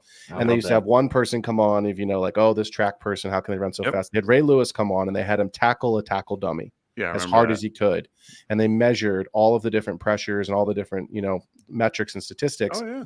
It was the equivalent, basically an unabated to the quarterback hit, a free hit for Ray Lewis on the quarterback was the equivalent of a 35-mile-an-hour car 35? accident. Yeah. 35-mile-an-hour car accident. Wow. That's what these guys are doing. So, yeah, I think we're going to have a little bit of injuries with the fellas. So, yeah, it's a question of what do you want to risk? Oh, understood. I'm willing to risk it and go for the upside, because the truth is, like Kendall said, I'm playing against 11 other guys. If I don't have that, I'm not winning anyway. Yeah. I'm probably not winning anyway, unless everyone else just has a bunch of injuries and my team doesn't get bitten by the bug, right? That's half of fantasy anyway. But put yourself in the best position to win, because it's a 1 in 12 chance. 100%. I mean, we had injury prone is such a loose term that everyone uses too much, I think, sometimes. And honestly, we've seen it in the past. I remember a fun debate was Sammy Watkins and OBJ. And if you looked, it was at the time, so it was like 2-3 years ago, if not 4 years ago. I remember they were saying like, "Oh, Sammy Watkins coming back, he's going to do so well. Oh, he's injury prone, all this stuff." And people were drafting, him over OBJ, and they weren't giving OBJ that same label. OBJ played like 2 or 3 less games than Sammy Watkins, and yet he wasn't labeled as injury prone. They labeled Sammy Watkins as injury prone because of the injuries he had. So, I mean, injury prone is such a term that we have to kind of get away from a little bit. I'm not saying that Anthony Richardson is. I just think he has a higher risk for, injury, even though in this case, this is a collision sport. It is what it is. But I hope he does well. I was going to bring up Mr. Fletcher Cox's question because beat you to it. Yeah, I like it. So who should he start week 1?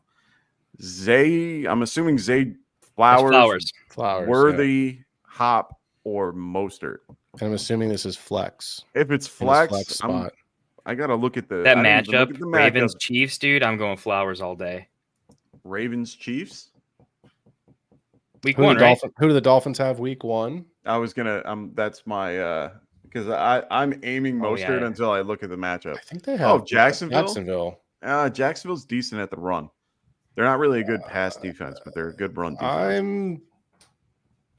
I'm gonna go Mostert. I'm probably starting Mostert. Yeah. Yeah, in most, I mean, it's also based on your particular format too. If it's full PPR, I might lean.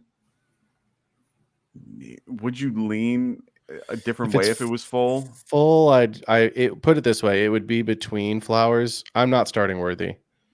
Yeah, not until I see it. Like week 4. Yeah. Now that I say that, you know what's going to happen. Worthy's going to catch, two for 81. He's going to do the Sammy Watkins. Like that. Yeah, exactly. Process is right though. Like historical comps say, probably shouldn't do that. Also, the Ravens defense is pretty real. Yeah, I think the Chiefs offense this year is probably one of the best offenses they're going to have over the last couple of years. This is pretty mean. They got a lot of ways to score. They're not throwing a MVS and stuff right now. I guess they got some real dudes on the field. I just think it's going to be impossible for them not to put up a lot of points. And I like the upside of Flowers, where I'm so heavy into Achane, where I'm not saying I'm betting against Mostert because I think he's a screaming value. He's one of my favorite picks. Mostert's one of my favorites.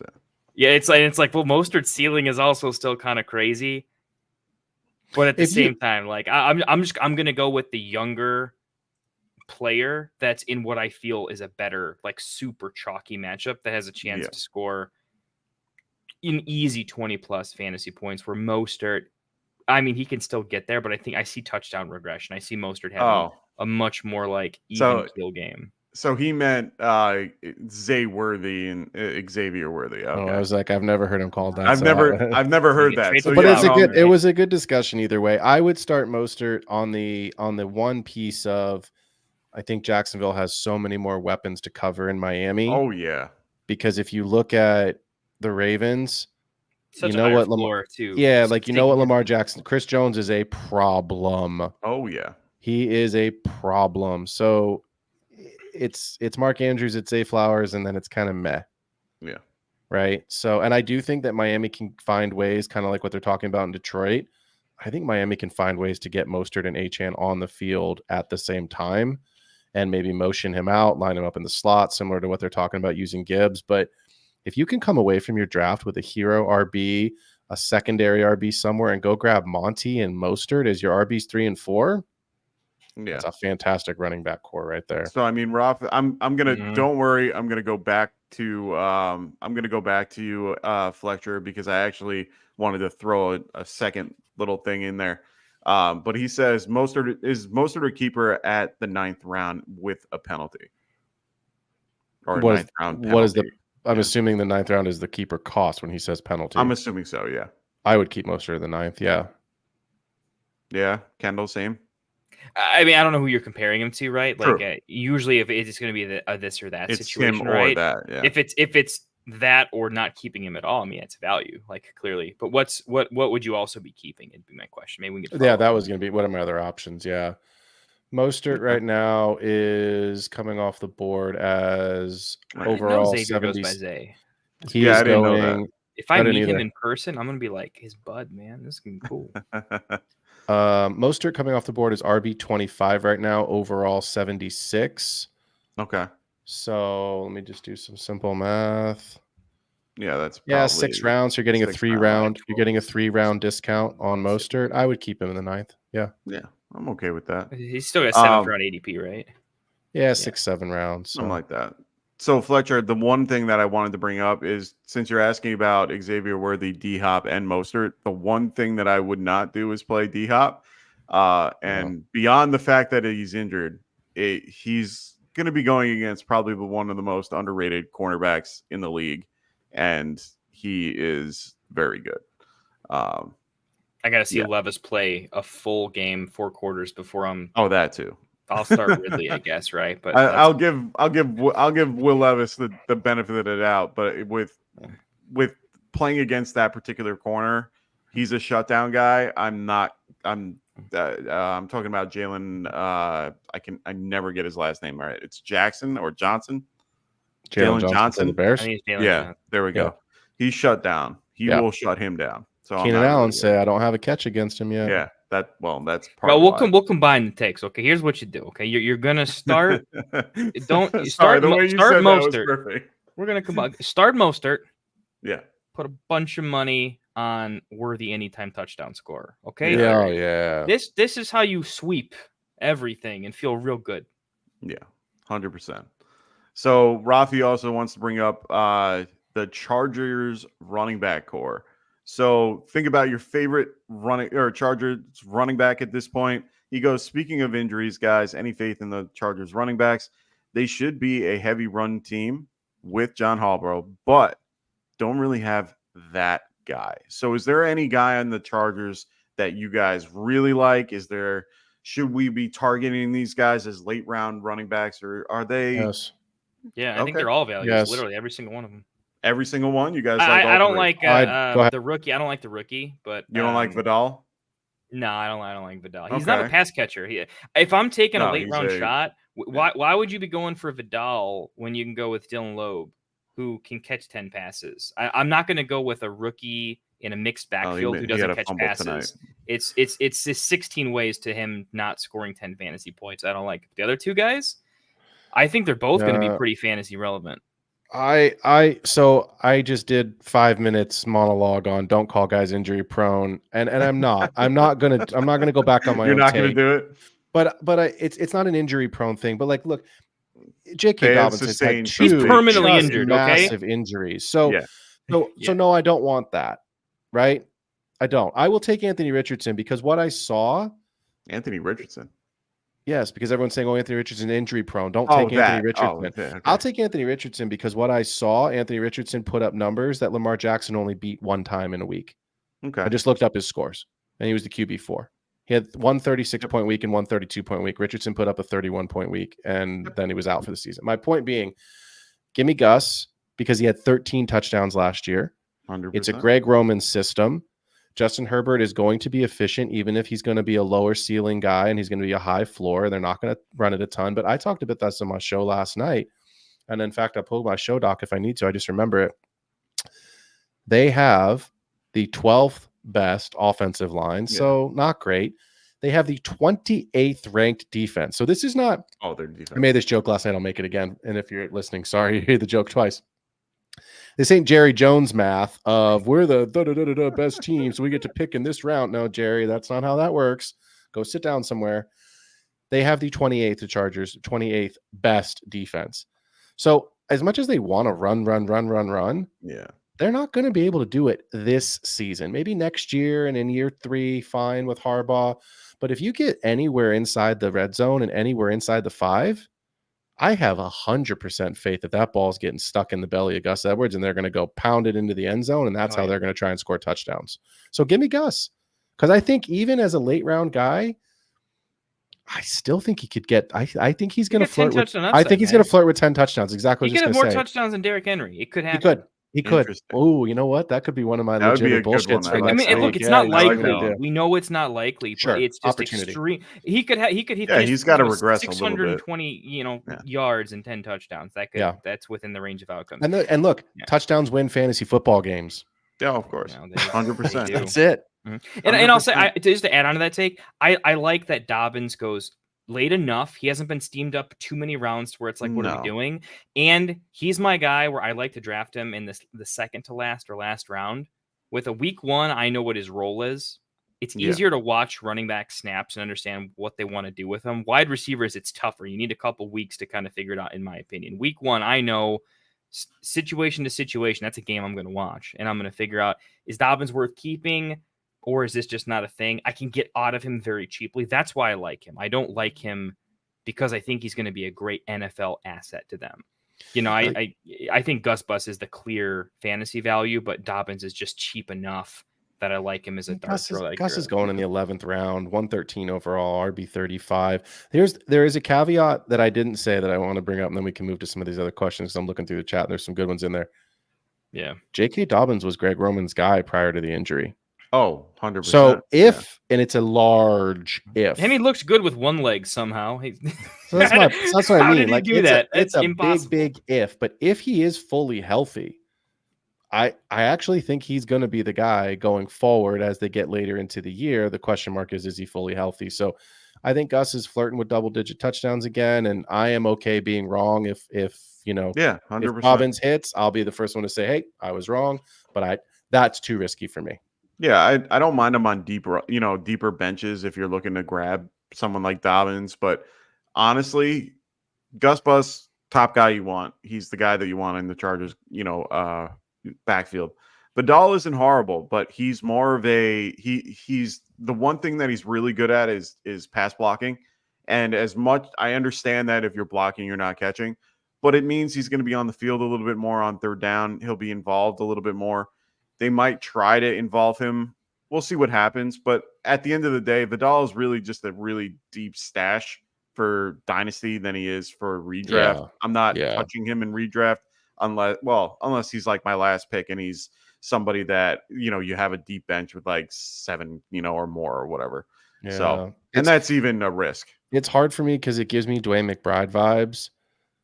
Dwayne McBride signed a futures contract with the Vikings. Like he's not even really on the team. He's kind of a practice squad guy, and similar build, similar metrics, similar score, same conference in that I think it's Conference USA or Sun Belt. No, excuse me, it's Sun Belt. It just doesn't and it's even a similar conversation that we had last year of like Cook is out, Madison is in, who's the RB2? Oh, it's going to be this new kid McBride, and it wasn't. It was Ty Chandler. So, like to me, if J.K. Dobbins is healthy enough, serviceable with Gus, I just don't see a world for Vidal to be relevant. I can't envision it. True. So Wicked, I'm gonna just answer this. I'm gonna answer this real quick for you. The reason why there's been nothing is because they haven't had a court date yet set for Rice. Rice is playing this year. It's a new thing that's really now seen because we're a lot closer and we can see like what's going to happen. Just to get his court date in the books, it's going to take at least 6 months, and that's on a good day. So that means basically he's not getting on the books until roughly after December. So that means he's not going until next year. So right now they're not going to do anything. The NFL can't do anything until he actually is, convicted of or guilty or whatever.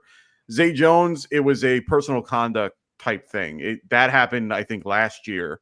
So that's why it's happening to him this year and Rice not this year, if that makes sense. Yep. So, so to go back to Rafi's question, he brought up, I get a 2 and I get Garrett for a 7th. And my other is Mostert or Flowers for a 6th, or just only do one keeper. Oh, keeper trades. Ooh. I think what he's asking is he gets to keep 2. He can keep 1 or 2 players.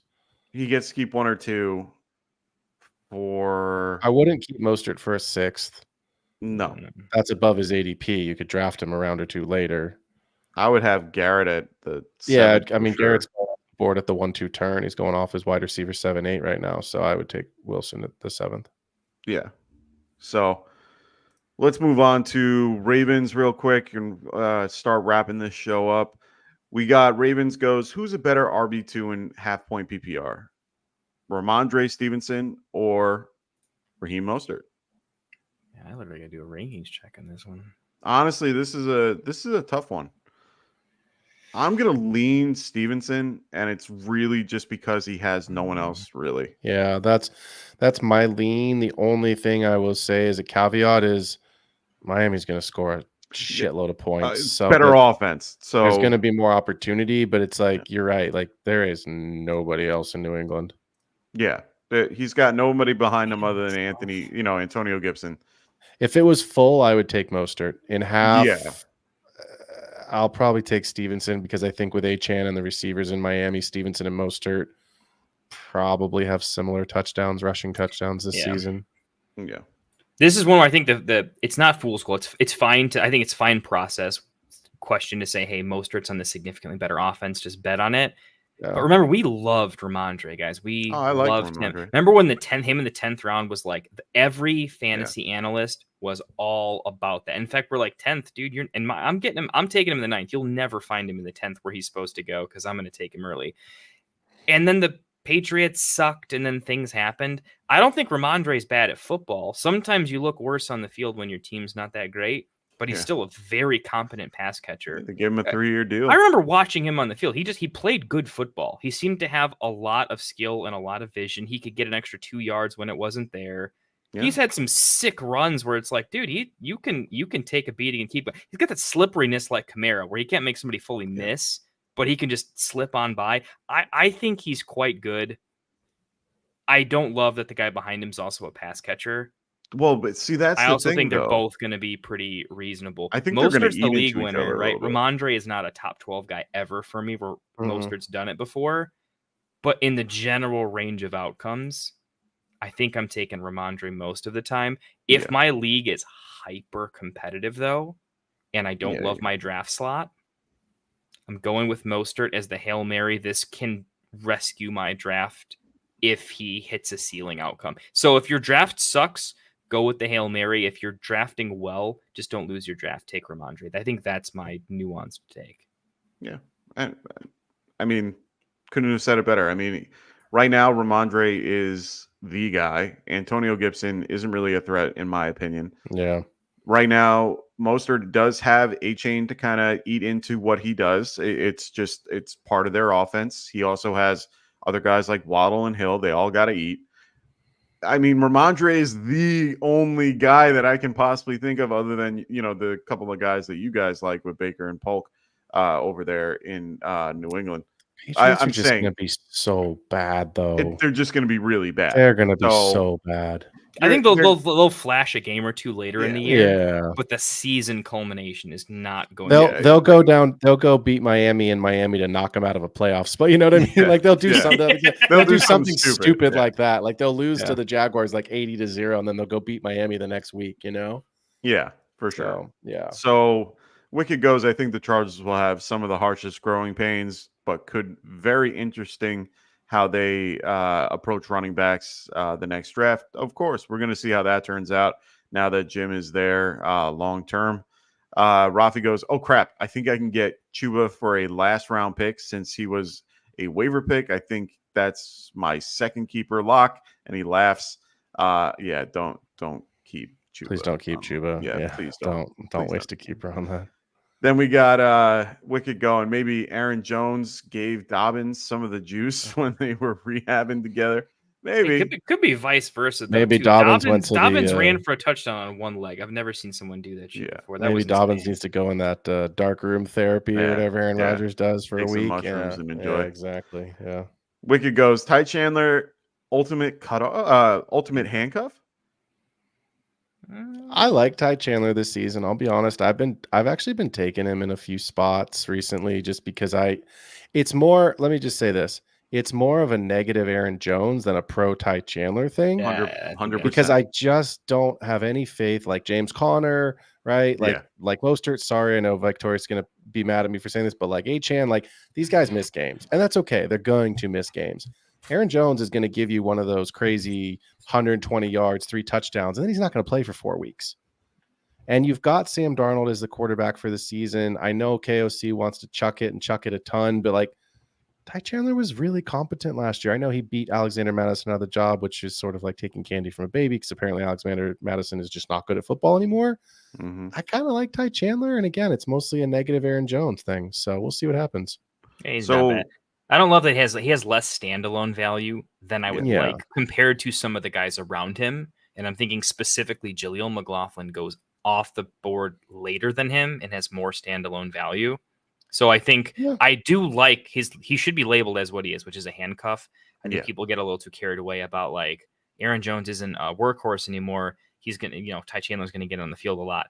I think he'll get on the field a little bit, but I don't love his standalone value personally in an offense that has a lot of question marks. Honestly, should just chuck it up to Jade every time, Yeah. I mean, he didn't even go drafted in this particular mock. So just to give you a perspective.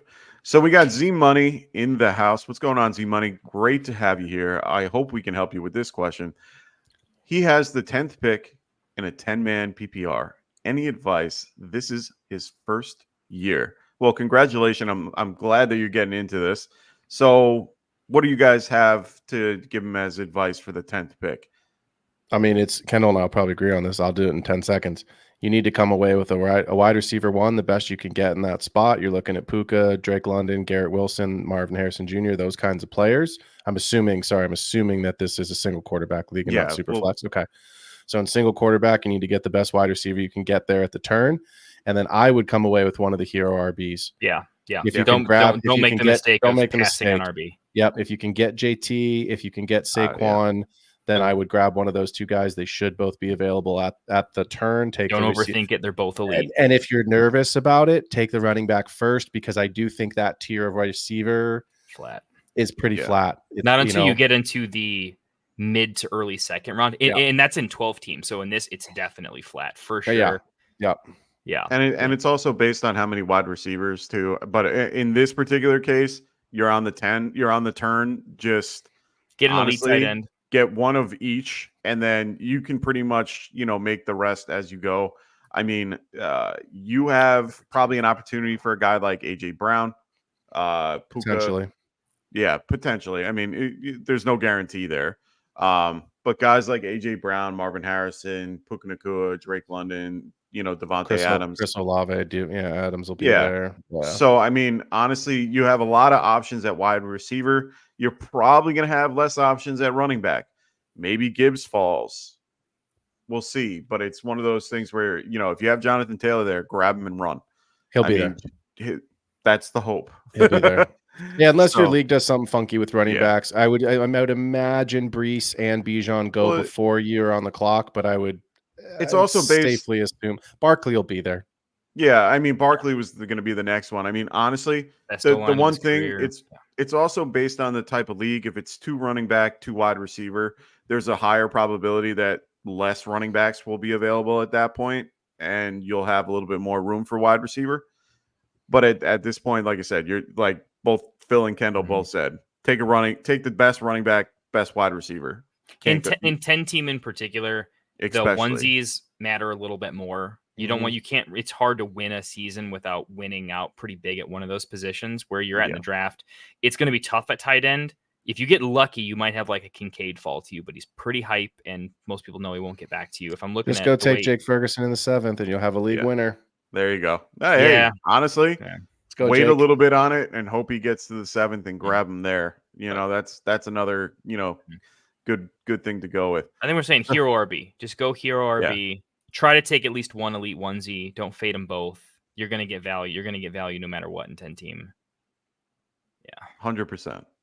So Z Money, thank you so much. I hope you, if you haven't already, make sure you send us your draft when you're finished with it, man. We would love to break it down for you. Phil does a really nice job breaking down drafts. Sometimes I'll do that with him. We would love to do that with you, Z Money. Throw us a link or a screenshot to that when you're done with it, man. So he says AJ Brown or Garrett Wilson. AJ Brown. I'm leaning AJ Brown. Yeah. I don't think that's particularly close. Yeah, they're. I think the teardrop is AJ Brown, and and Wilson is that next. He's the next guy on that tier. After Ralphie likes Wilson over Garrett. He's being cheeky. Yeah, too cheeky. So I think Wilson's the better wide receiver. Don't get me wrong. I think he's more talented, but there's so many more ways his season doesn't go right than it goes wrong. Kellen Moore, I like Kellen Moore being the offensive coordinator out there. It focuses on that guy. So I just like it. And you can go with the whole Rodgers thing if you want, but I'm not buying it unless I already own him. Me and Phil were talking about it the other day. It's the Jets defense. Phil, you were making me and Mike go through it. And when we did the projections, it was just like there's so many games where it's also Kellen Moore. Yeah, I like Kellen Moore. That offense could be spicy. 63% pass ratio over expectation. Like that's it's too high, and it always goes to the X. And you just lost your center. Like I get it. You've got the big fancy shiny running back, and I mean, you got a You're gonna get them truck involved back there, but they're gonna you just traded for Dotson. They're gonna throw it, man. Yeah, they're gonna throw it. So Victorious goes, got to go with Stevenson when we were talking about the Stevenson A-Chain or the Stevenson Mostert thing, since A-Chain is going to be taking over 110% of the snaps. I hope. Bro, I looked in my league. I don't have A-Chan. Otherwise, I was like, I wonder what Vike would like. What could I sell him for? You know what I mean? Like, how much could I get? Could I get? If you owned him, there is no way in hell I wouldn't have given you 17 offers by now. Yeah, I know. The leagues that I have him in, I'm not in with you guys. So yeah. The leagues I'm in, everyone watched the show and knows I'm in on HN. Yeah, so then they all grab them. Yeah, it's impossible. Exactly, now. Oh, we do our listener league draft, and every time I remember doing the listener league draft that we did a couple of years ago, and I ended up just doing exactly opposite of what I normally like doing. Like I grabbed guys that I hated, like Lamar and a few other guys, and it didn't work out, but it was still fun. So Z Money, thank you so much. We appreciate your sub. So thank you. We really appreciate it. Yeah, jump in. I threw my link in the chat. Kendall, throw yours. Jump in because we have our own channels. We're all part of Get Right, but yeah, jump in on our channels. Help support us as well. Yeah, for sure. We got Wicked welcoming him and saying the spot to be at, man. Good luck on your draft. We got Rafi going, Rodgers will hyper target him like he did Adams. Yeah, probably, but he's got to stay upright and he's got to stand and hopefully be able to do that. Raven Show, he goes, oh, this is a great question. And I'm actually wondering this myself, and I'm still kind of debating this. Brian Thomas Jr. or Keenan Coleman? Can I take both? How do I was going to say I like both. A path. You know where I'm at on this one. It's Coleman. It's Keon Coleman. Yeah. I like Coleman too. I mean, honestly, better quarterback, better offense. Injury, 314 vacated targets. Yeah. That's all you have to say. 314 vacated. 314. I thought it was 241. You told me it was 314. Did I? Yeah. Oh, I just sent them all in. Either way, it's 47 or 48 or 49. Matter. It's like 40. It's almost 50% of the target share, however it breaks down. But 41. Yeah, it doesn't matter. He's getting all high. It's high. It's very high. It's very high. And I mean, honestly, we don't hate Brian Thomas Jr. at all. It's I just love BTJ. better. Yeah, honestly, I like him a lot. I have to say this. I know the Jaguars won 42-0 or whatever the score was tonight, but yeah. I'm just not in on Trevor Lawrence this season. I love BTJ in Dynasty. I have shares of him. I love Keon Coleman. I have shares of him. I do see a path where BTJ is the better player long term. I do. I could see that being a realistic thing. It's hard for me this season with that many vacated targets, a potential to be Josh Allen's wide receiver 1. You got rid of Calvin Ridley in Jacksonville and you replaced him with Gabe Davis. That is a downgrade. So BTJ has the opportunity. For sure. Yep. I'm sorry. I just have a huge issue with Trevor Lawrence and Tua getting paid like that. And they've never even they've what? The Jaguars, won one playoff game because they played the Chargers, who are historically embarrassing and blow it all the time. And the Dolphins can't win a playoff game. So it's just I'm not in. I'm out. I'm out. I completely understand it. You're talking to a guy that we were lucky enough to give a guy like Daniel Jones his particular contract, which is, of course, a little bit of an overpay. But at the end of the day, Jags completely overpaid with their particular deal. So honestly, I'll take my Daniel Jones at 40 comparatively to 55, a year. So if I had 6 leagues, though, I'm very cool with a 3-3 split because I like the upside of both of them. I think both players are good. I think our point is offense and the quarterback. Like when it's close, we're talking about tiebreakers for the most part, and we're saying, look, even if you think BTJ is the better player, I think all of us consensus agree the Bills' offense is already better and has more potential room for that to go Keon's way, even if he does nothing with it. The numbers say I think it's a slightly better bet. And I think it's red zone. I think it's red zone targets. Yeah, red zone. If you really want to look at a differentiator, because I know there's guys that love BTJ. I know there's guys that hate Coleman, and I get it. I really do. Like, look, we all sat here and said, JSN is the best prospect, and Quentin Johnston God knows what QJ is. My point is this. Josh Allen is going to run the ball into the end zone. James Cook has 4 rushing touchdowns in his entire career, which means if they are going to pass around the goal line, it's going to be Dalton Kincaid and Keon Coleman. And Keon Coleman is a basketball player with a football body and a jump ball specialist. And that's how Mike Evans has made a living. It's how Keenan Allen has made. I mean, it's like, that's how these guys who are red zone guys, I think that's what it's going to come down to, because in Jacksonville, you do have some options around the goal line with Etienne. You could, you got Evan Ingram there. You've got some options where they may distribute those red zone targets. Whereas I think if it's not going to be a Josh Allen designed run, it's going to be pretty hyper targeted for Coleman and Kincaid in the red zone. Yeah. Would you dynasty Phil? Yeah. Would you trade Keon to get BTJ? I have Coleman higher, so I need something on top. Yeah. You see, like long term, like 3-4 year window. Do you? You see Coleman has a higher. I do. Ceiling? I'll be honest. I was pretty down on Coleman in the draft process. Me too. I was like, I don't know if I'm going to be drafting this guy. And I went back and looked at one of my drafts. I took BTJ over Coleman in one of my rookie drafts at the 202. I took him. Now I have exposure to both because I'm in, like you guys, I'm in a, well, not you, Mike, but I'm in 5,000 leagues. But I believe long-term, the contract changes things a little bit because Trevor's going to be there now. Yeah. I just don't see Trevor ever having the ceiling that Josh Allen has. Nope. And at the end of it, I think BTJ is going to be the one. I think they're both going to end up being wide receiver ones.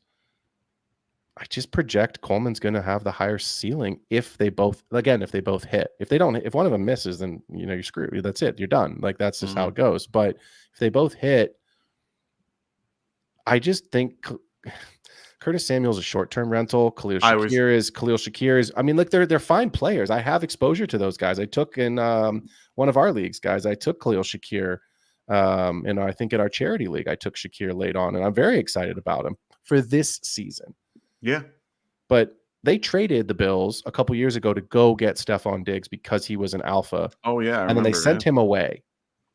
So you've got to replace an alpha with the next alpha. So it's either Keon Coleman or he's gonna suck and they're gonna go find somebody else. Yeah. So to me, that's it. Whereas I even though I think BTJ is gonna be the guy in Jacksonville, Christian Kirk's been paid and he's still a good receiver and he's relevant. And Ingram 100%. Has been paid and he's got another 2 years. And Travis Etienne catches the ball. So I just see it being a more dispersed target share.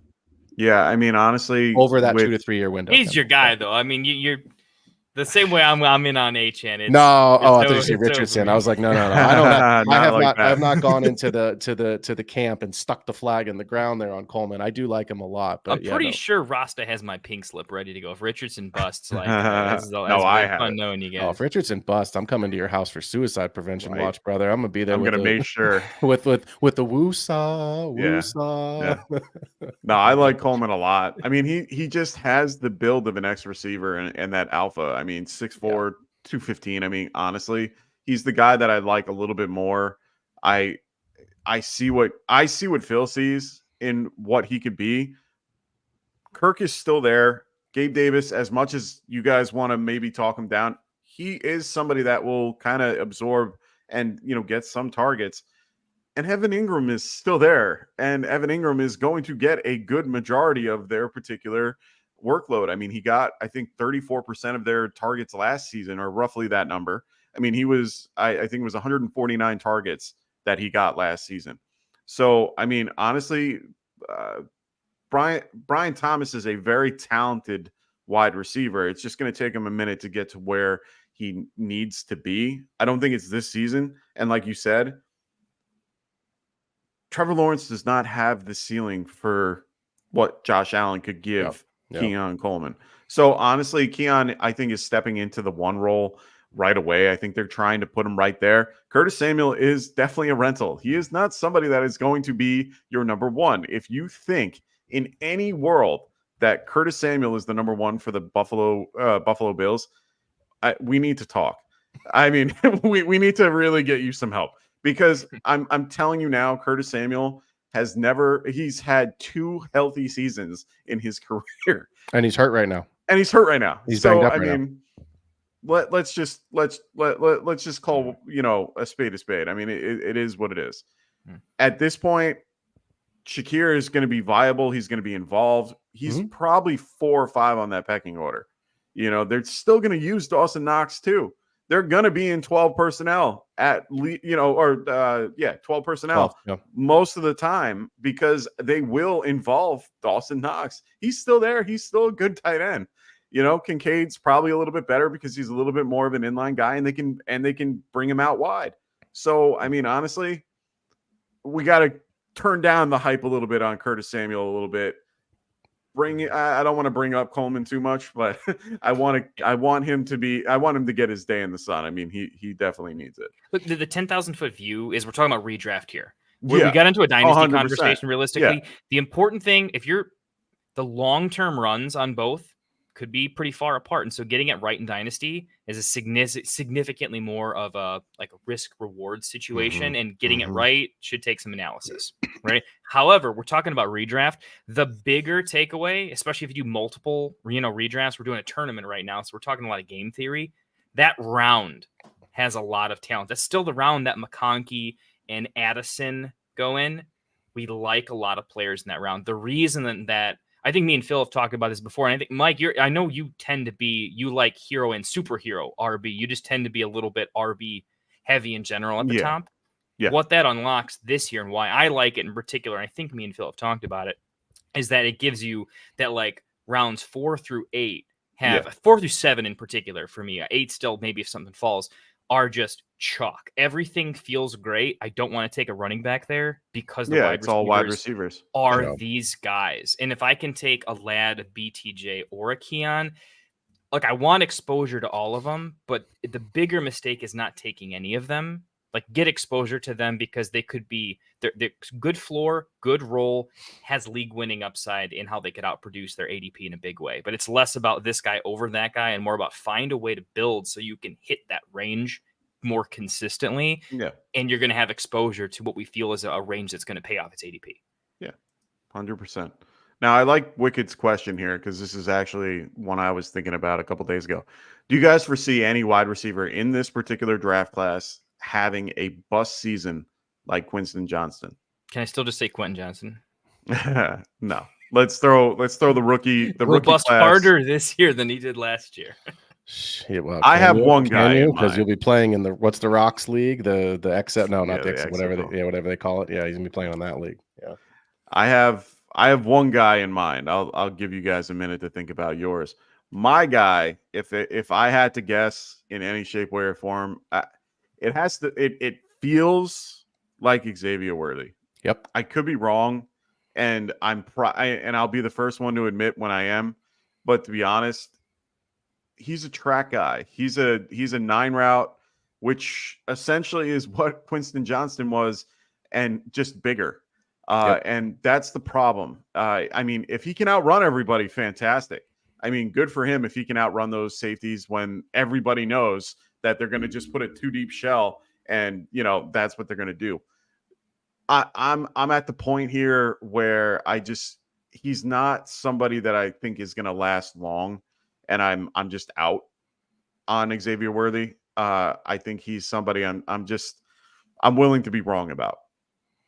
So, I think he'd bust his ADP. I don't think he's going to be a full NFL bust, but I do think based on where he's going. Oh, he's in the 7th round in Superflex, which means he's 5th round at least in regular. So there's a lot of range of outcomes where Jalen Polk is just a better NFL player. That's where I think Coleman's. But I don't think he's going to bust. If the question is like QJ, I don't think he busts like. Oh, I like this. He is so far and away a different caliber of player, and I think just to put some respect in Worthy's name, even though he has a twig that runs fast, he's a very talented twig that runs fast. Yeah, QJ, I never liked a lot of his film, to be honest. And I looked at Worthy and I'm like, for how small he is, shoot, I got to start paying attention. I don't see a range of outcomes where he busts that hard. Worthy's very important to the Chiefs because he unlocks Hollywood, Rashee Rice, and Travis Kelce underneath. He opens up space for Pacheco. And look, here's the truth about Worthy. He's gonna catch some long ones. I've got Worthy every league. I think that I have Patrick Mahomes in best ball. I think I have Xavier Worthy. or Rashee Rice or both, because I don't have to start him. I can figure out what I want to do. I don't have to figure anything out. I can just throw it on there. Yeah. Best. So I mean, so it's like in week 9, I'm just making this up, but in week 9, when he catches 3 passes for 112 yards and 2 touchdowns, it's a great best ball week winner. So I struggle with Xavier Worthy because of the route running. I struggle with it because I know Victorious and he says, you guys already know my answer to this question. At least Phil does. It's AD Mitchell. Victorious hates AD Mitchell, but I'm going to bring this up because it is important to Xavier Worthy. AD Mitchell ran 0.03 slower than Xavier Worthy did at the combine. And Xavier Worthy was not being talked about as a first-round player. There was questions, would he even go in the second round prior to that combine? NFL scouts, the people that do this for a living, and they get it wrong. We know they get it wrong, but they get it right a whole lot more than they get it wrong. They literally said, this guy is not worth a first or second round pick. He is not. He's a day 2 pick in the 3rd round. I'm okay. I'm like you. I'm okay being wrong. I think the kid ran himself into an amazing situation. Yeah, good for him. I think he's going to hang around the league. I think he's going to be around the Chiefs for probably the duration of the rookie contract. But go turn on the camp film and watch the kid get thrown around like a freaking pinball machine. Yeah, and that's against his own freaking team. Yeah, it's his own team. Come on. He's going to be going against guys that don't care about him and are going to hurt him. I'm sorry. And I'm not saying they're trying to target him or anything like that. But he's not the build that you would be particularly, thinking he's going to survive. I mean, he's 5'11", 165. Yeah, he's going to run fast. I mean, I'd rather see a guy that's, at the size of, one of the tight ends running, close to the 4.4. To me, that means he's faster than Worthy if he was his size. I mean, geez. So, I mean, it's one of those things where I'm just out. I understand why everyone is so high on him because he's attached to Patrick Mahomes. And like you said, everything you said about his best ball. But, and that's fine. You guys can compare him all you want. Like in this case, ever heard of, Deshaun Jackson? Yeah, I have. And he was good for a couple of years and then he kind of flamed out. His rookie season, I don't even know. I have to double check his rookie season. For my sake, because Phil knows how much Worthy I own at this point. He can't bust because I won't survive it. I don't think he's gonna. Look. Quentin Johnston. I'm bought in. Quentin Johnston is. I don't want to say irrelevant because he's not. We could be wrong. He could have a better season than we're expecting him to. But I just put it this way: if Quentin Johnston doesn't have a solid season this year. If he doesn't finish inside the top 36 wide receivers, I don't know that he survives his rookie contract. And they may trade him, they may cut him, they may send him out. You know what I mean? Like he may end up somewhere else, but I just don't see a path where he can redeem himself. I think Worthy is a better player. I think Worthy is going to be fine. He's not Troy Franklin. For me, he's not Troy Franklin. Like for me, Troy Franklin's like the much bigger bust than like a Worthy in terms of like talent. Troy Franklin he was drafted later though. He's not in the. He's not in the 4th or 5th. He was a 4th or he was a day 3 pick. He was 4th or 5th round. Yeah, I think. He's not in the same. Right. He's not even in the same echelon as someone like Winston Johnson or Xavier. No, because we're talking about first round picks here. So if you're talking about first round, Nelson Aguilar type guys, yeah, right. Is the real answer to the question? No, the answer is no. We don't see somebody busting like QJ. This class is just too stupid. This class is better. Much better. We have to reach into the second round to start finding busts, and honestly, compare Leggett could bust, right? I was gonna say Leggett or QJ in the same draft. Somebody put Leggett in the chat, and look, all of the metrics suggest, and I know a bunch of people here, listen to the Fantasy Footballers and other podcasts like we all do, but the metrics suggest that this guy did nothing for 4 years and had one monster season, which is fine. I'm not taking away his production, but I was a 4-year 2-sport college athlete. When I was 22 years old as a senior, my body, my physical abilities were very different than when I was 18 years old. Yep. And the 18 years old, I played college soccer and ran track. The 18-year-olds that were trying to bump me off of a ball could not move me because I had 4 years in the weight room. Yep. So if you're talking about a football player whose literal second job is to go to the weight room because that is the secondary part of their uniform is their body. Yeah, 18-year-olds, 19-year-olds trying to play press coverage against a 22-year-old man. Leggett should put up those kind of numbers. The problem is that everybody in the NFL is a man who's been lifting for years and years in a professional environment. So, and we don't love Bryce Young, and we don't love the Panthers offense, and it's messy. So I like the idea of what Leggett could do, but it scares me. I say, Phil, you're getting a lot of. You're going to have so much fuel for your show. Like the games, you're going to be able to throw me and Mike's way. Dude, it's going to be great. Let us dig it out. Yeah, I know you guys missed. You guys missed last night. I was Thursday. bummed. Yeah, I was bummed you guys missed last night. I had some good Yeah. ones in last night's show too. Actually, I needed a break. If you guys want these spicy takes where we go into it, Phil takes a step back and makes me and Mike really get at each other's throats. But if you want to see these spicy takes, let's really go at it. Check out Phil's show on Thursday because we will definitely be going into. So I wanted to get back. I wanted to, because I looked this up. While you guys were talking, I had to look this up. And Mile High, it's great to see you, brother. It's all good. This is good. You know, I like when we get to actually like question ourselves and get a little bit into what we, about each player. So you mentioned before Deshaun Jackson, and I brought up the kind of that his rookie season wasn't. I didn't think it was anything special. It wasn't. If you look at his rookie season with I believe it was the Eagles, if memory serves me. Yeah, Eagles. If you look at him compared to this past year, he would have finished as the wide receiver 34 or 37. Sorry. He would have finished as the wide receiver 37. Do we see that for someone like Worthy? Yeah. I think he beats that. You think he beats that? Yeah, I think he finishes higher. I think he finishes because look, I think that he's going to finish inside the top 36 because I think he's going to catch some. He's going to have a couple weeks that just put him there. Okay. I think he's going to have a couple weeks where he goes off. I do. That's why I have him in best ball. Because if you're a defensive coordinator, you have to pick how you want to lose to the Chiefs.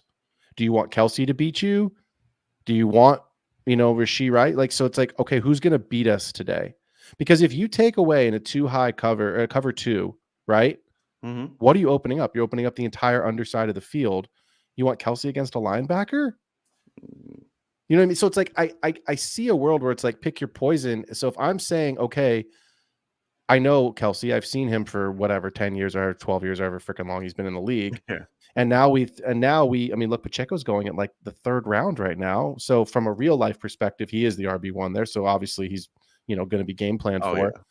I'm a defensive coordinator. I'm saying, let's make sure that we don't lose to the guys we know can beat us. Let's take a chance. And if the rookie beats us, and he's going to win.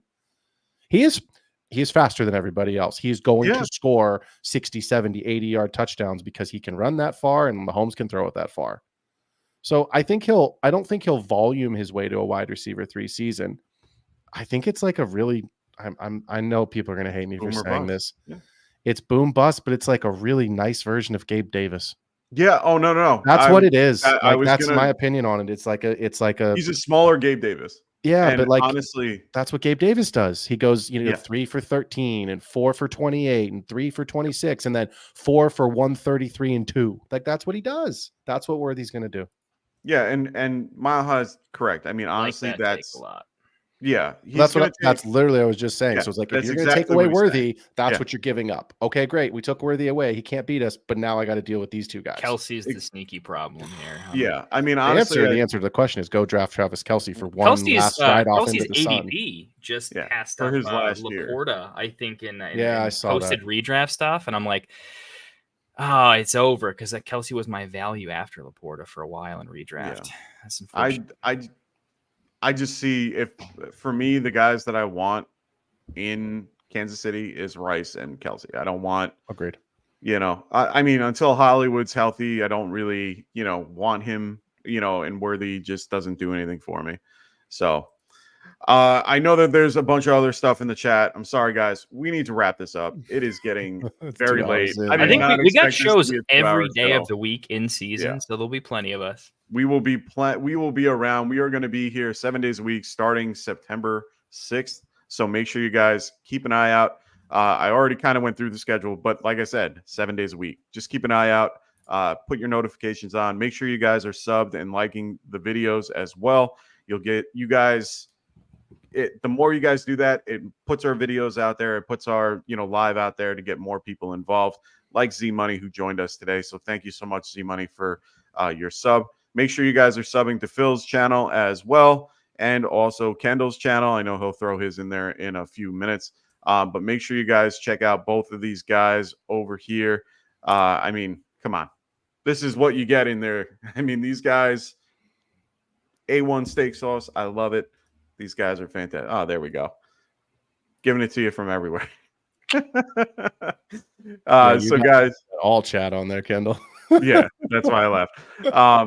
But otherwise, thanks for everybody for joining. Also, I just want to point out before we leave, make sure you guys sign up for Underdog Fantasy. We were saying it before. One of the best ways to get ready for your drafts that are coming up.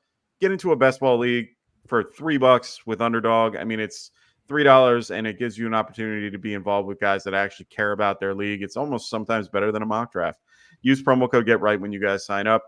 They will help you with half of your deposit. So if you put in 10, they'll give you 5, all the way up to 1,000. So make sure you guys are checking that out. That is their new promotion.